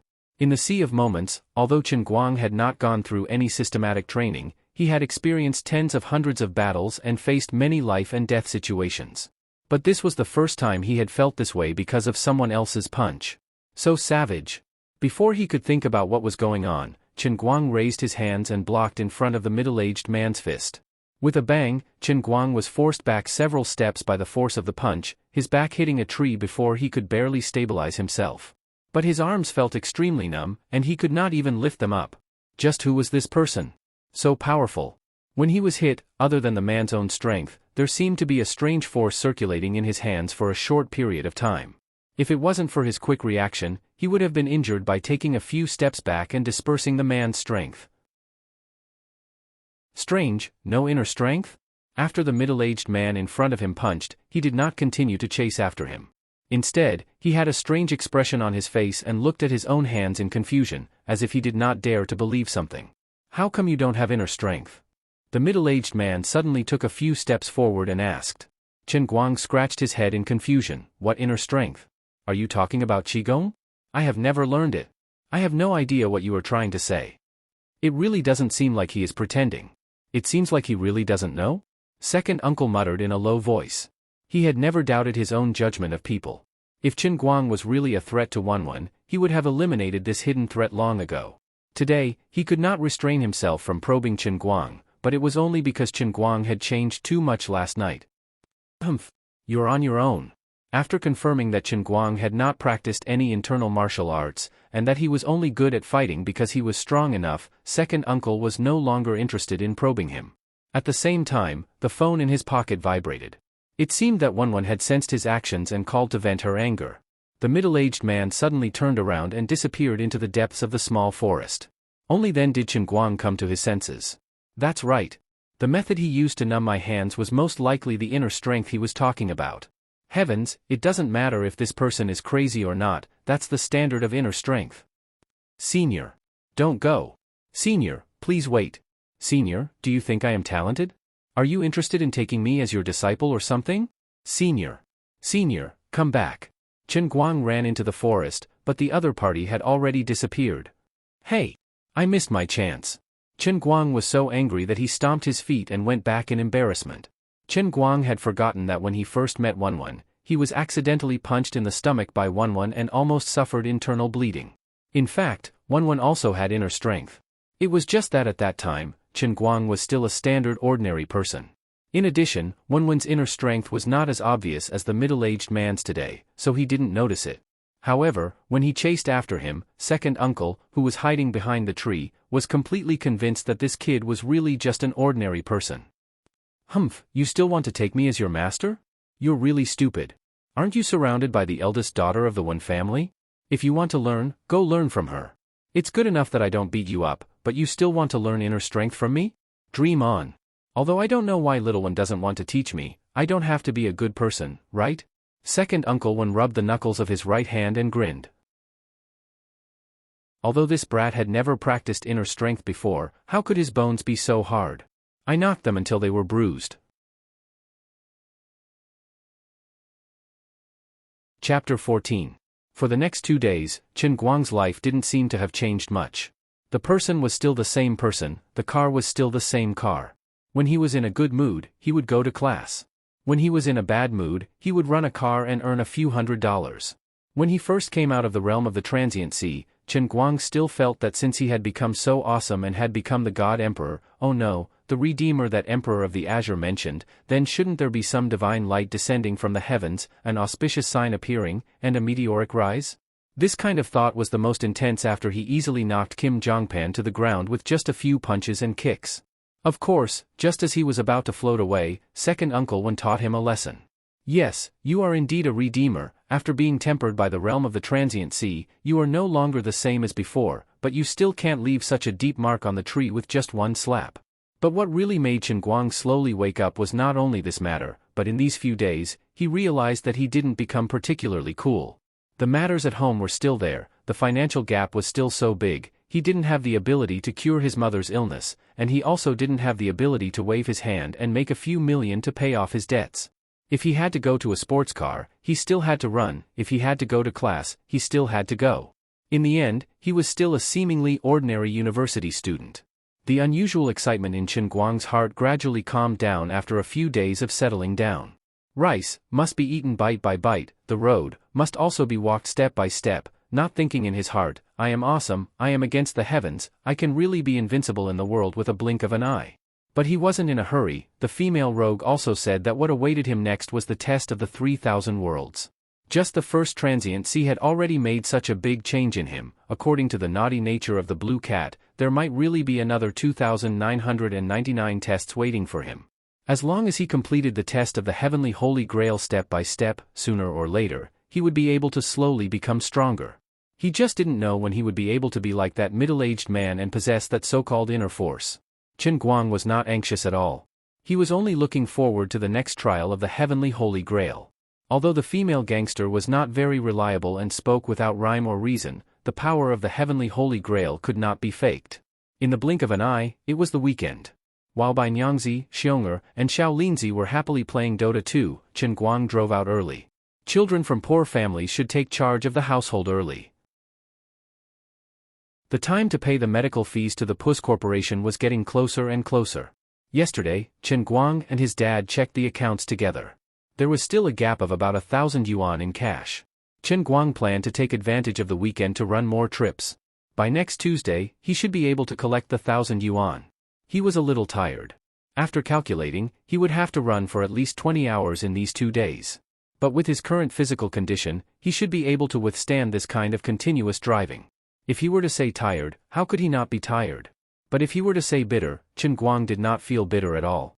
He knew that every kilometer he ran now was like a pill entering his mother's mouth. According to the Puss Corporation and the doctor, although this chronic disease was difficult to cure, as long as she persisted in taking the medicine for another 3 years, the dosage could be gradually reduced. After 5 years, perhaps she would only need to take another special medicine every month. At that time, his mother would completely recover to a normal person. Thinking of this, Chen Guang felt that his hand holding the steering wheel became stronger. At this time, he was slowly circling the road around Painting Lake. He had just gotten off the car here. It was 2 girls who took a taxi from the Dachuan Film Academy. They were quite beautiful and lively, and they kept chattering in the car. They were not as difficult to deal with as some of the beautiful female passengers who sat in Chen Guang's car. Especially when they heard that Chen Guang was also a student of Gokyo University, they found a common language after they came out on the weekend to drive a sports car. These 2 girls came from the school to Painting Lake. It was said that there would be a film crew shooting at Painting Lake today, and there would be a lot of big stars. The 2 girls did not expect to be chosen by the big stars in the film crew and enter the entertainment circle. They just came to chase stars and experience the feeling of a film shooting at a close distance. When they got off the car, the 2 girls invited Chen Guang very enthusiastically to park the car at the side of the parking lot and watch the excitement with them. Although the 2 girls were very enthusiastic, Chen Guang still rejected them.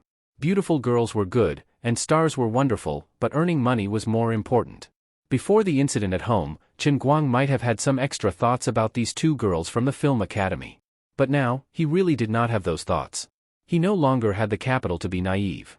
Moreover, although these 2 girls were from the performance department of the film academy, they were actually not as beautiful as Wanwan.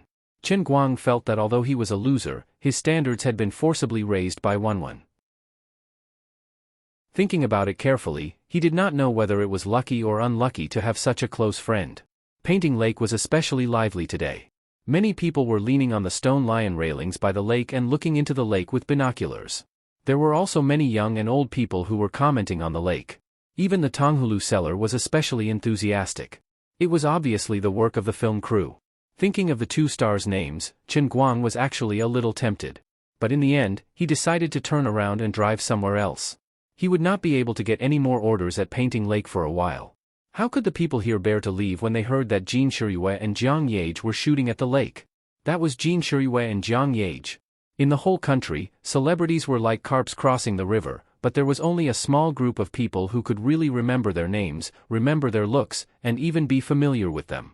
Jin Shiyue and Jiang Yage belonged to the top of this small group.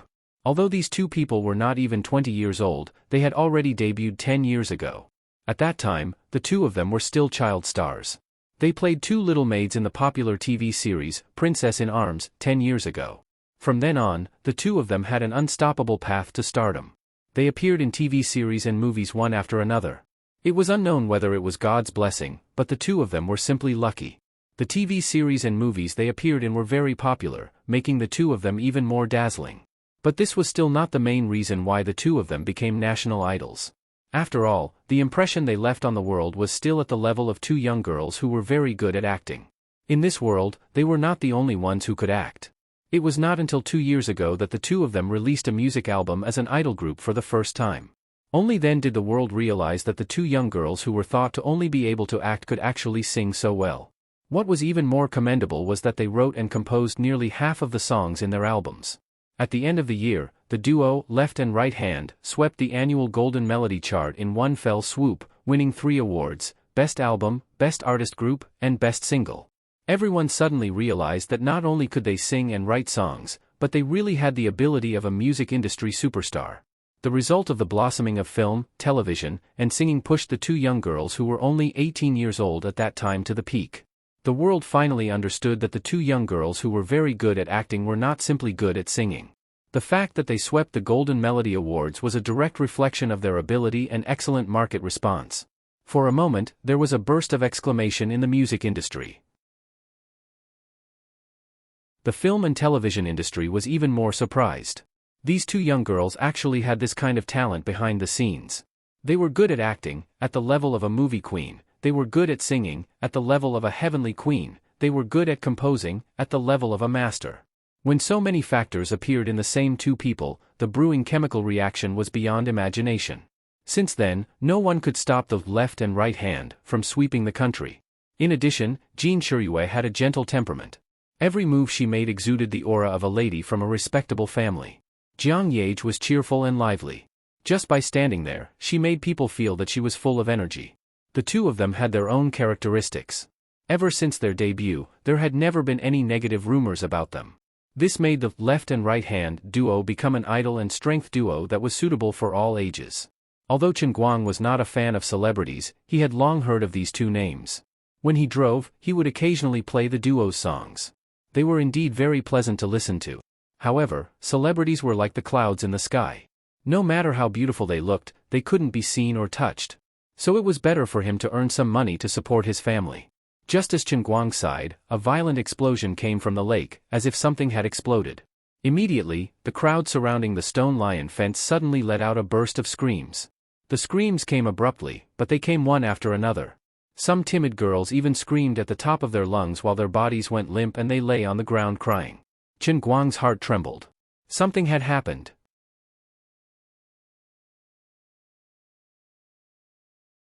Chapter 15. Chen Guang didn't care if it was against the rules or not. He turned the car around and parked it at the curb near Painting Lake. He jumped out of the car, locked it, and rushed to the stone lion fence. He stared at the lake. In the middle of the lake, a pleasure boat was teetering on the verge of collapse. Thick smoke was billowing from the rear cabin. Clearly, the explosion had come from the boat. Chen Guang narrowed his eyes and looked carefully. He realized that the lake water was rapidly pouring in from the bottom of the boat. The boat was sinking at a speed visible to the naked eye. Based on the current speed, the boat, which was worth millions, would sink completely in less than a minute or two. It was a mess on the boat. Many of the crew members were at a loss. Some wanted to jump into the lake, while others tried to run to the bottom of the boat to plug the hole. What happened? What happened? After all, Chen Guang hadn't seen the scene of the incident first. He only felt that the scene was a little shocking, so he pulled an old man beside him and asked. The old man let out a long sigh. Oh no! Oh no! Everything was fine just now. I don't know what happened, but the back of that beautiful boat suddenly exploded. There were so many sparks. I don't know what happened, but it's definitely not good. Chen Guang sighed. It was about the same as he thought. It was most likely the boat's rear engine had exploded. He just hoped that the people on the boat weren't injured. The lifeguards on the opposite shore had already gone into the water. Some onlookers who knew how to swim also took off their clothes and prepared to go into the water to save people. The crew was filming on the boat. There were at least 30 to 40 people on it, and there were definitely a few who knew how to swim. Looking at the location of the explosion, no one was injured. With so many people going into the water, there shouldn't be any deaths. This was a matter of human fate. People were made of flesh. Although he wasn't familiar with the people on the crew, he was relieved after confirming that nothing serious would happen to them. Just at this moment, someone cried out in alarm. That's not right. Something doesn't seem right. When the explosion happened, the two beautiful female celebrities were still hanging from the wire. That's right, look over there, the two of them are still in midair while holding each other's hand. Jean Shirue and Jiang Yage were the prettiest female stars in the crew. Chen Guang looked up. Sure enough, the two girls were dressed in ancient chivalrous costumes. They were hugging each other in midair, trembling in fear. Jean Shirue seems to be trying to help Jiang Yage untie the wire with trembling hands. However, the more nervous she is, the more her hands tremble. After searching for a long time, she can't even find the end of the wire rope on Jiang Yage. It just so happened that the pleasure boat was in a mess. Everything had happened so suddenly that everyone's minds were in a mess. No one remembered to put the two of them down. Director Big Beard, on the other hand, was calm. He was yelling at the top of his lungs, as if he was pushing a prop master towards the console, trying to get him to put the two girls down. It's definitely those two. This bunch of idiots, why are they panicking? As a fan of the two of them, Chen Guang's heart couldn't help but tighten. The pleasure boat was about to sink. Once it was completely submerged, it would be impossible to put the two girls down. The others might be able to escape from the pleasure boat, but the two of them were still tied to the boat by the wire. They were going to sink to the bottom of the lake. As the pleasure boat was in the middle of the lake, the lifeguards there had just entered the water. It was a few hundred meters away. By the time they swam to the boat, it would have sunk completely. D***it. I can't care so much anymore. Chen Guang was hot-headed. He started to take off his clothes. Luckily, it was summer. He was only wearing a t-shirt. Unfortunately, he was wearing pants because of the company's requirements. At this critical moment, there was nothing to be embarrassed about. He quickly took off his pants. Chen Guang stuffed his clothes and pants into the hands of the old man who was talking to him earlier. He said, "Old man, help me carry my things. I'm going to save them." After saying that, Chen Guang, wearing only his underwear, stepped onto the stone lion fence and dove into the lake. The water was at least 6 to 7 meters above the stone lion fence. Chen Guang dove into the water. His posture in the water was a perfect 80. He didn't make a big splash. He twisted his body in the water. Using the momentum of the water, he jumped far away like a fish. After living in the Sea of Moments for 20 years, he had turned a non-swimmer into a non-swimmer. This couldn't be helped. There was no land in the Sea of Moments. Almost everyone knew how to swim from birth. When Chen Guang told Captain Annie that he didn't know how to swim, the violent female captain only did one thing. She lifted her leg and kicked Chen Guang into the sea. In a world without land, swimming was the same as walking. It was a basic survival skill. 10 seconds later, Chen Guang was back on the surface of the water. He started to wave his arms and swim forward. His legs hit the surface of the water rhythmically. Every time his sturdy arms paddled, he would fiercely rush forward. He was simply like a speedboat. He set off half a minute later than the lifeguards on the other side. However, it didn't take long for him to surpass the lifeguards. Chen Guang's astonishing swimming speed caused the onlookers on his side to cry out in surprise. On the other side, the boat had already started to tilt to the side. Many people had already fallen into the water. However, what really worried people were the two girls who were still tied to the wire. Just when Chen Guang was about 50 meters away from the boat finally flipped over with a loud bang. The luckier ones who were still on the pleasure boats were able to jump out from the side of the boat. The unluckier ones were knocked down by the things on the flipped pleasure boats, causing them to sink into the water. Perhaps there were even more unlucky ones who had their clothes hooked on. Of course, no one was as miserable as the two female celebrities who were still tied to the wire. These two people were the highest from the water. As the boat flipped over, the two of them were slapped on the water one after the other. With 2 slaps, they were dragged into the water by the pole of the wire. For a moment, screams and screams could be heard all around the lake. Director Big Beard seemed to know how to swim. He desperately paddled along the side of the boat, then clenched his teeth and dived into the water again.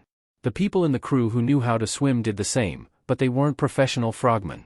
Moreover, they were trying to save people on a boat that was sinking.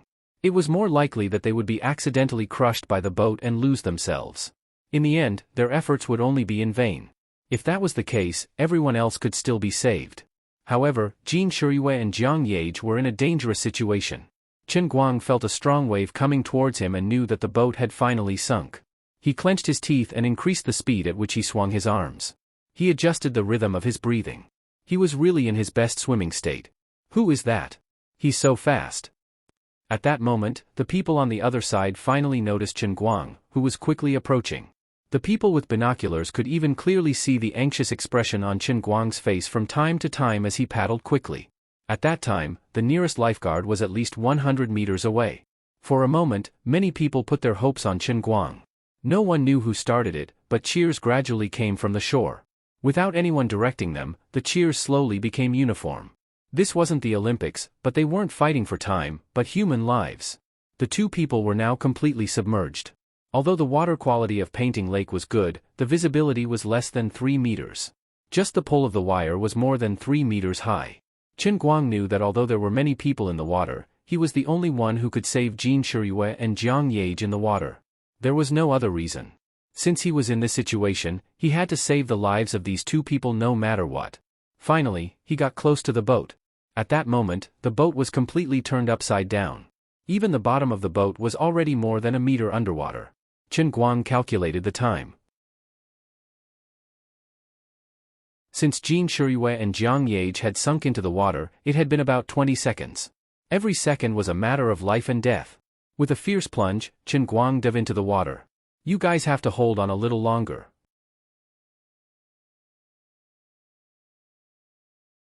Chapter 16. Chen Guang dove into the water.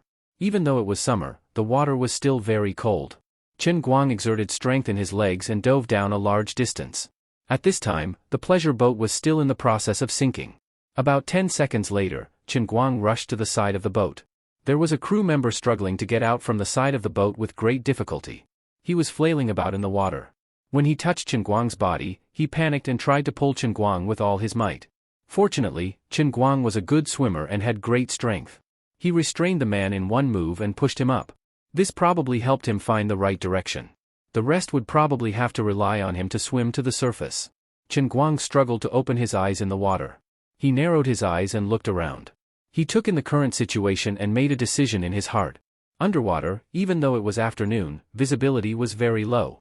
Chen Guang could only vaguely see 3 people struggling under the deck of the pleasure boat.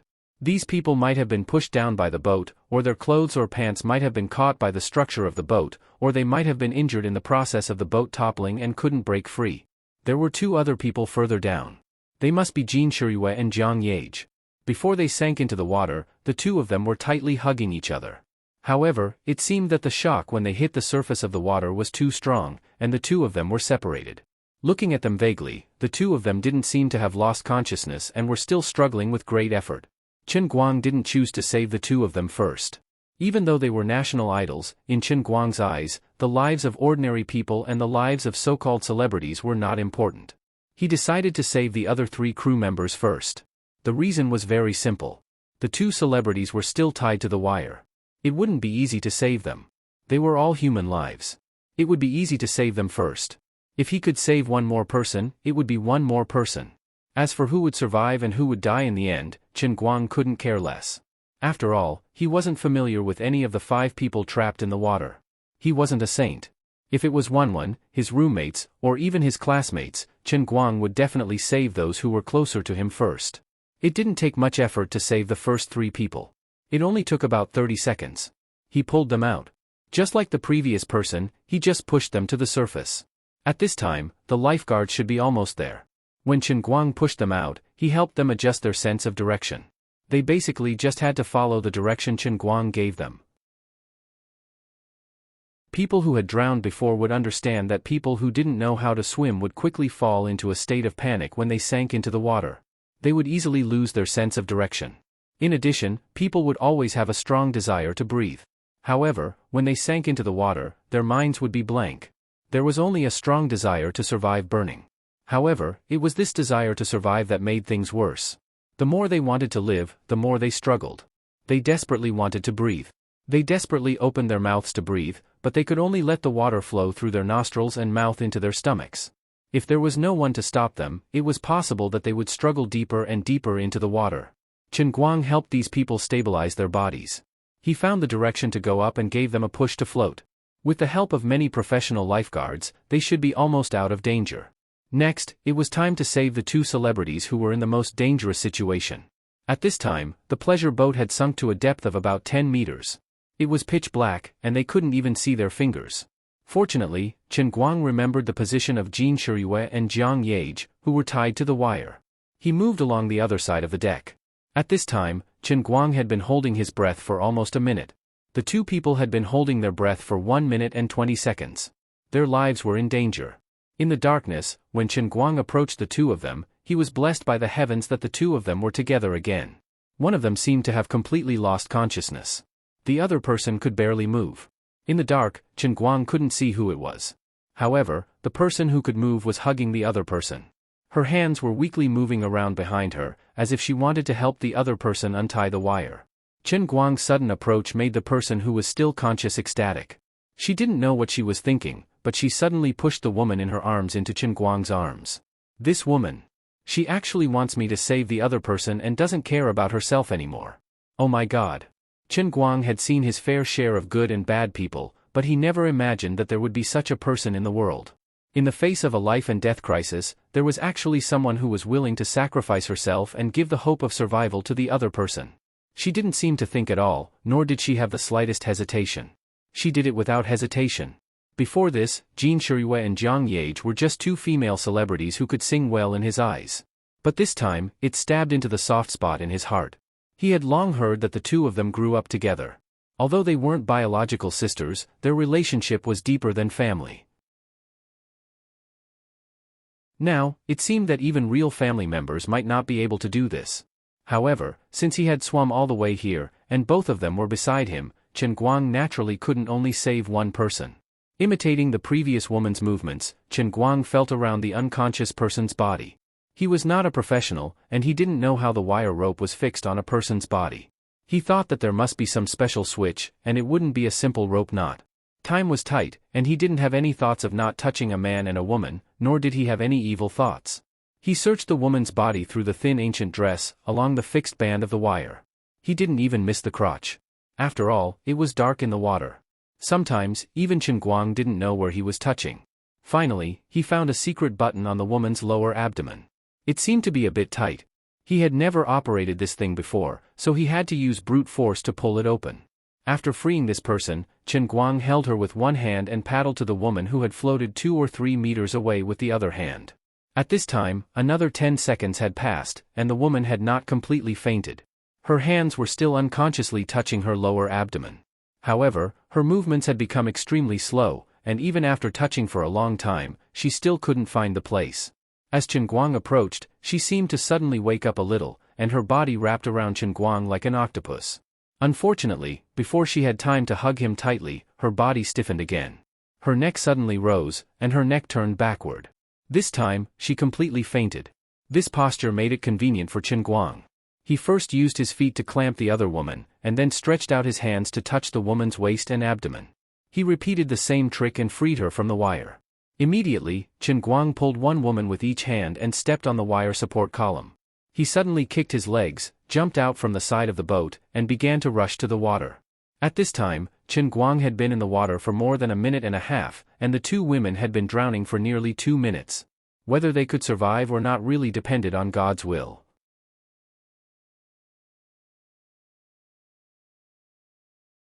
Chapter 17. Although there was no way to paddle with both hands, with Chen Guang's swimming ability, even if he only used his legs, his speed was still extremely fast. He had also held his breath for a long time. After repeated high-intensity movements in the water, he was extremely exhausted, but the two women in his hands were getting more and more dangerous. He could not rest. In particular, the woman on Chen Guang's right side, who had already fainted, was in the worst situation. Chen Guang's arm went around the woman's back and used the crook of his arm to hold her, but his palm was pressed on her chest. The woman's heartbeat was already extremely weak, as if it would stop at any moment. The other woman's condition was slightly better, but not much better. When Chen Guang finally rushed out of the water with the two women, the onlookers by the lake couldn't help but cheer. Those with sharp eyes had already recognized the two women in Chen Guang's arms as Jin Shirue and Jiang Yage, the two female stars. Not far ahead, the lifeguards were also approaching one after another. At the front was a lifeboat. Director Big Beard was lying next to the lifeboat, looking around anxiously. He knew that when the boat overturned, the two female stars were still tied to the wire. He was afraid that this time, they would not be able to survive. If these two women died in the process of shooting his movie, he was afraid that his career as a director would come to an end. This was just a small matter. Big Beard, who knew a little about the background of these two women, felt his hair stand on end when he thought about it. His fate would not be as simple as losing his career. When he saw Chen Guang float out of the water with the two women in his arms, Director Big Beard could not believe his eyes. He really did not expect that someone would be able to rescue them, even in his dreams. It was really a blessing from God.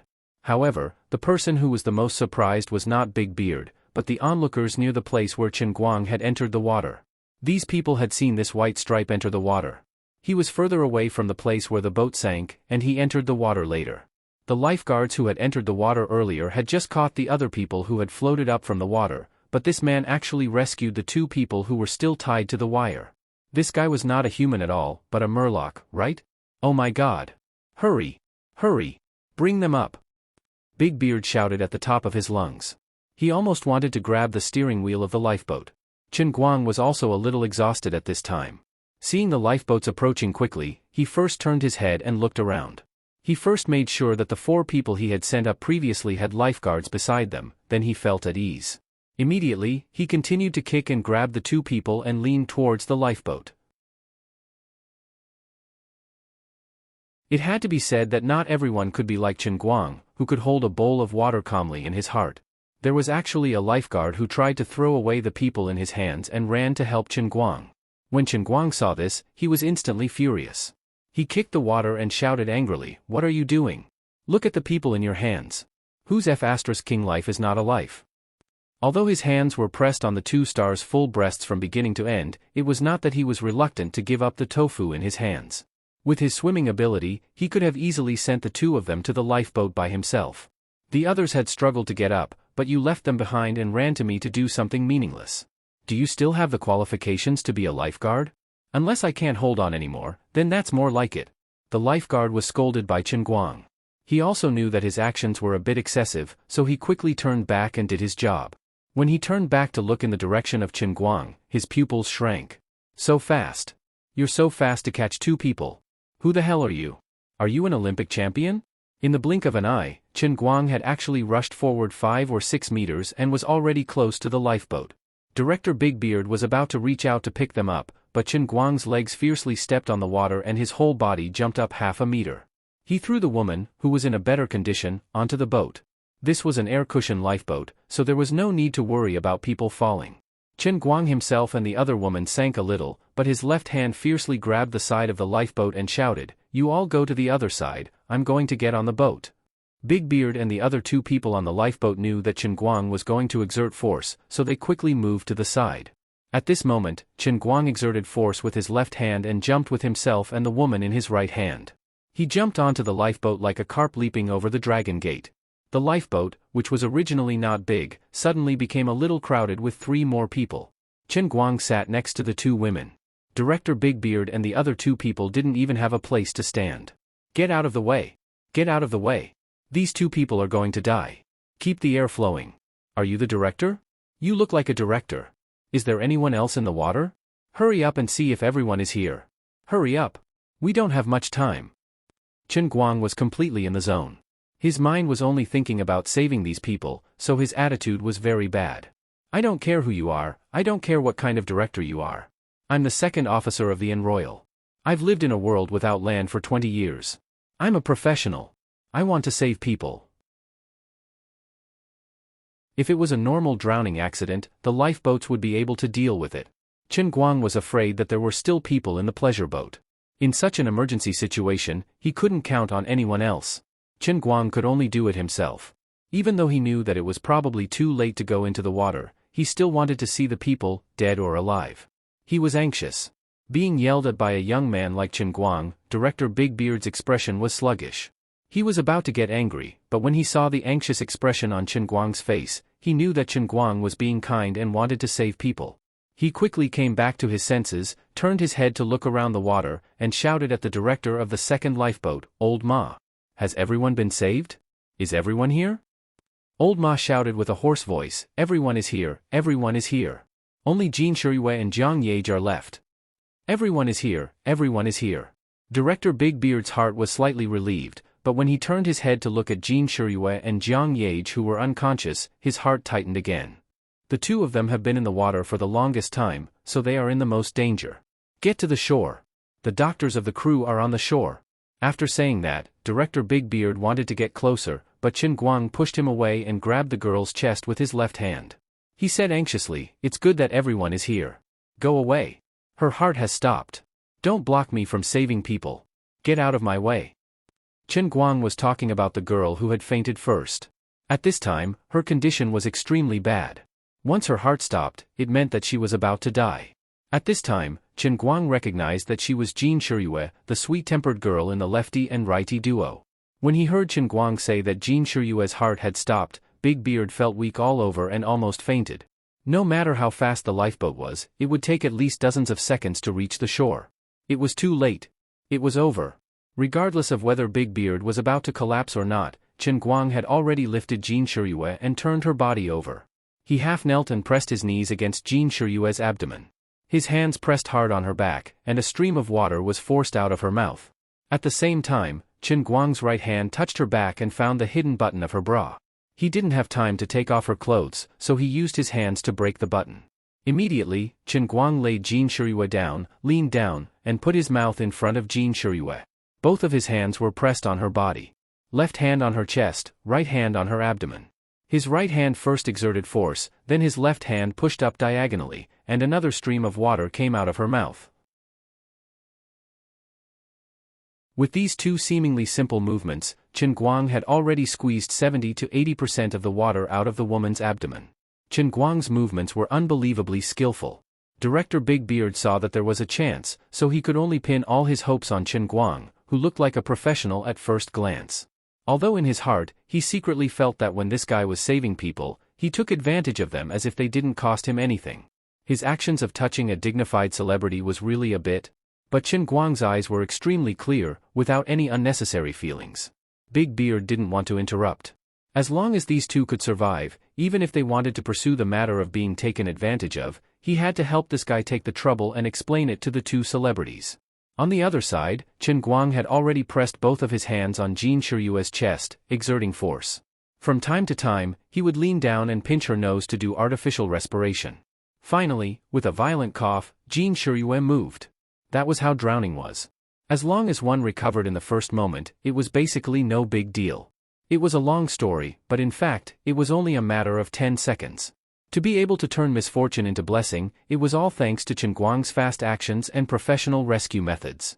After saving Jin Shiyue, Chen Guang immediately turned his attention to Jiang Yage. Jiang Yage's consciousness in the water was much better than Jin Shiyue's, so she didn't take in as much water. After she lost consciousness, she took in some water. When she floated up, her heartbeat hadn't stopped, but her physiological functions had become very weak. First, the water in her stomach was forced out. Before Chen Guang could do artificial respiration for her, she woke up faintly and vomited and coughed crazily. Of course, she still had to take off her bra. Then, Chen Guang put the two of them on the lifeboat.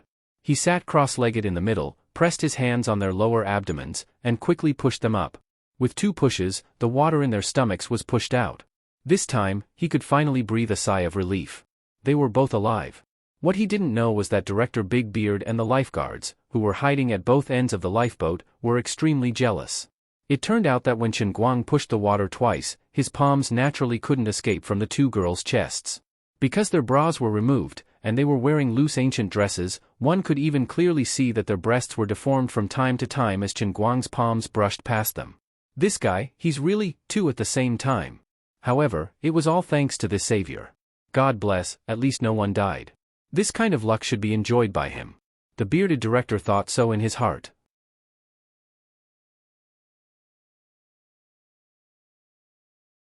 Chapter 18.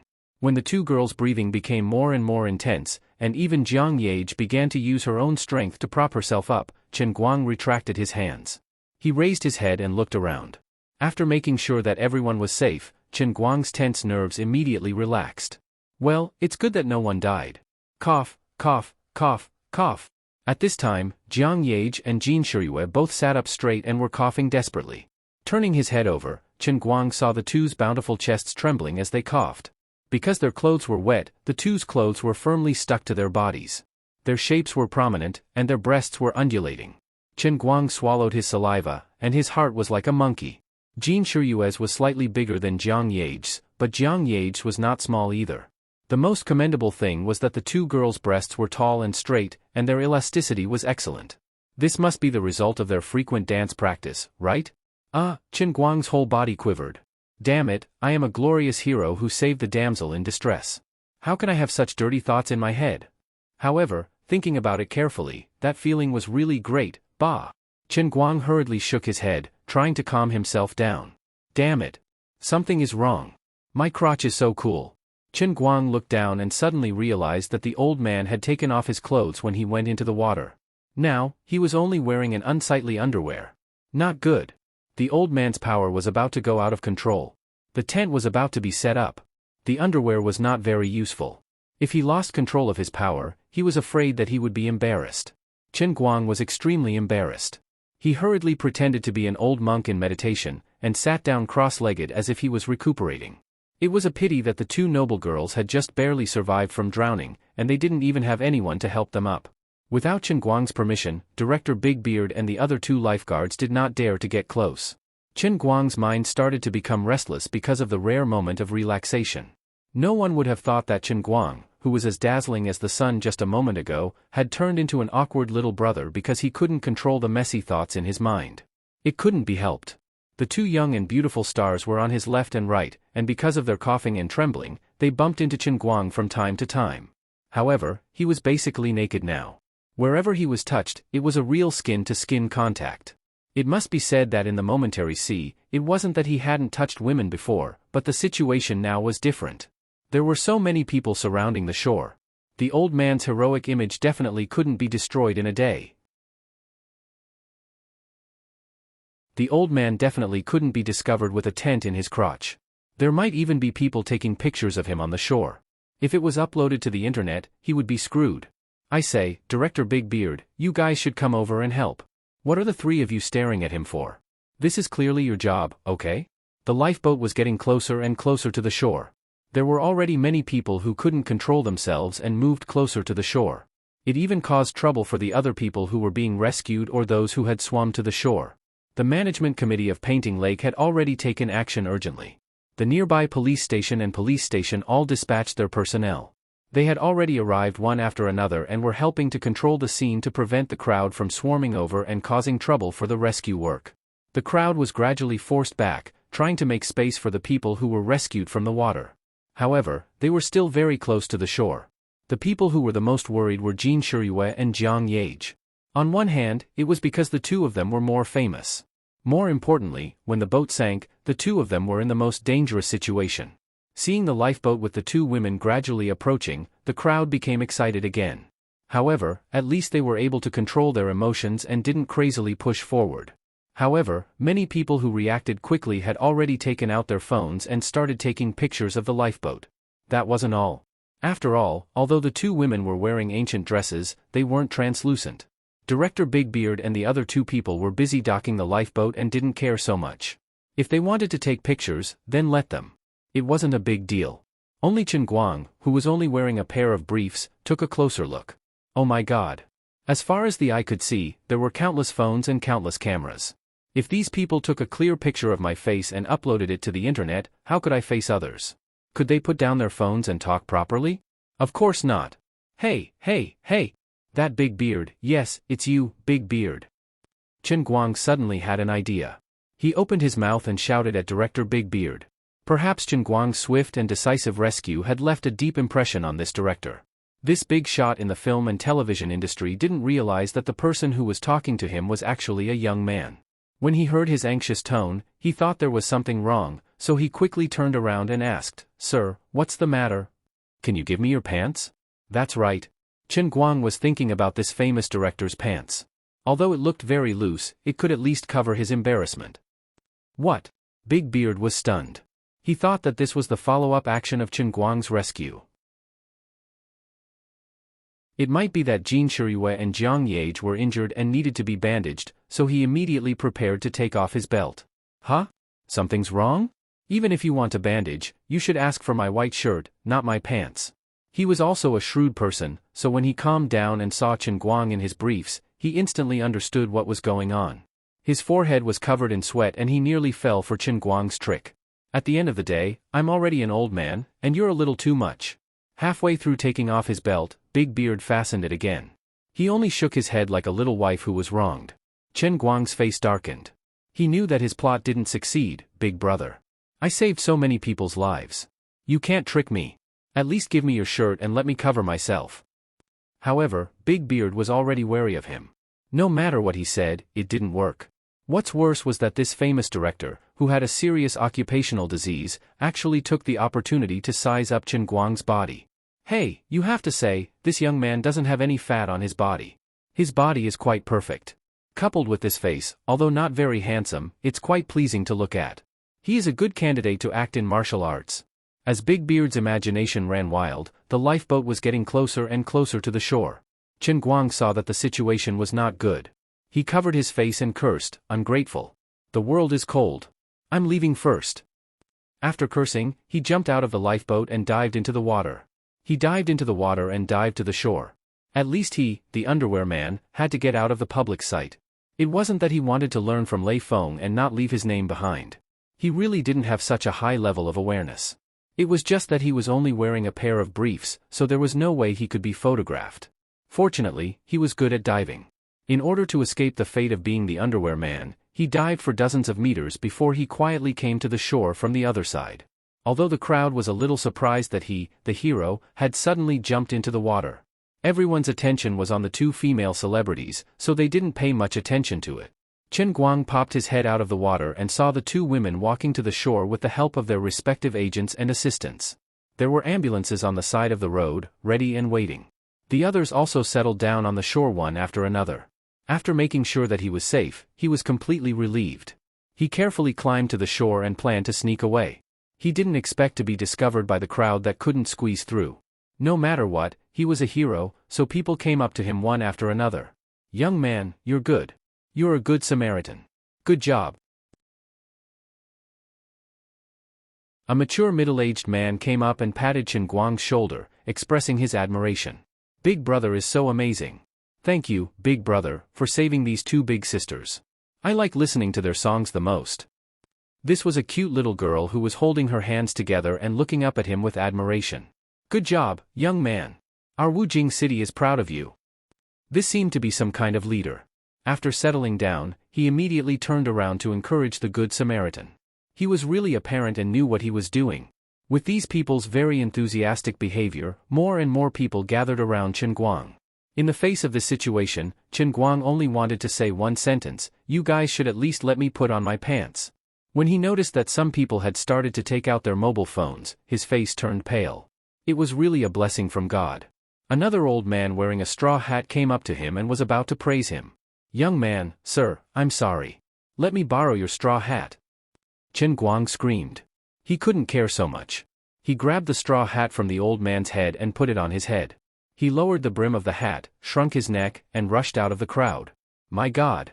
It's so scary. I don't want to be an underwear man. Help. I want to go home." Chen Guang roared in his heart. No one thought that this great hero would actually break down. For a moment, no one stopped him, and he rushed out. Rushing out of the crowd, Chen Guang pressed the brim of his hat with one hand and pulled his underwear with the other. The panic in his heart was even greater than when he was fighting for his life on the Enroyal. However, the extremely enthusiastic crowd behind him had no intention of letting him go. With the leader of the Painting Lake district taking the lead, they all turned around and chased after him. A spectacle appeared on the road around the lake. A naked man, wearing a big straw hat and only a pair of briefs, ran in front with his long white legs. A group of enthusiastic people followed behind him, shouting something like, "Hero, please stop," and so on. The crowd that had just arrived and didn't know what was going on were confused.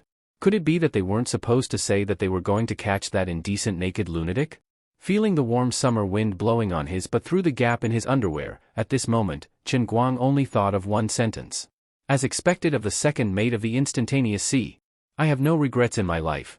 I thought back to that afternoon when I ran naked under the sunset. That was my lost youth." You're tuning in to the Dreamy Chapters YouTube channel. We're so grateful for your support, and don't forget to subscribe to join us on this incredible journey through captivating stories. Your generosity through donations truly makes a world of difference, as it's the primary source of revenue that allows me to expand and enhance this channel for you. Thank you from the bottom of my heart for being a part of this adventure.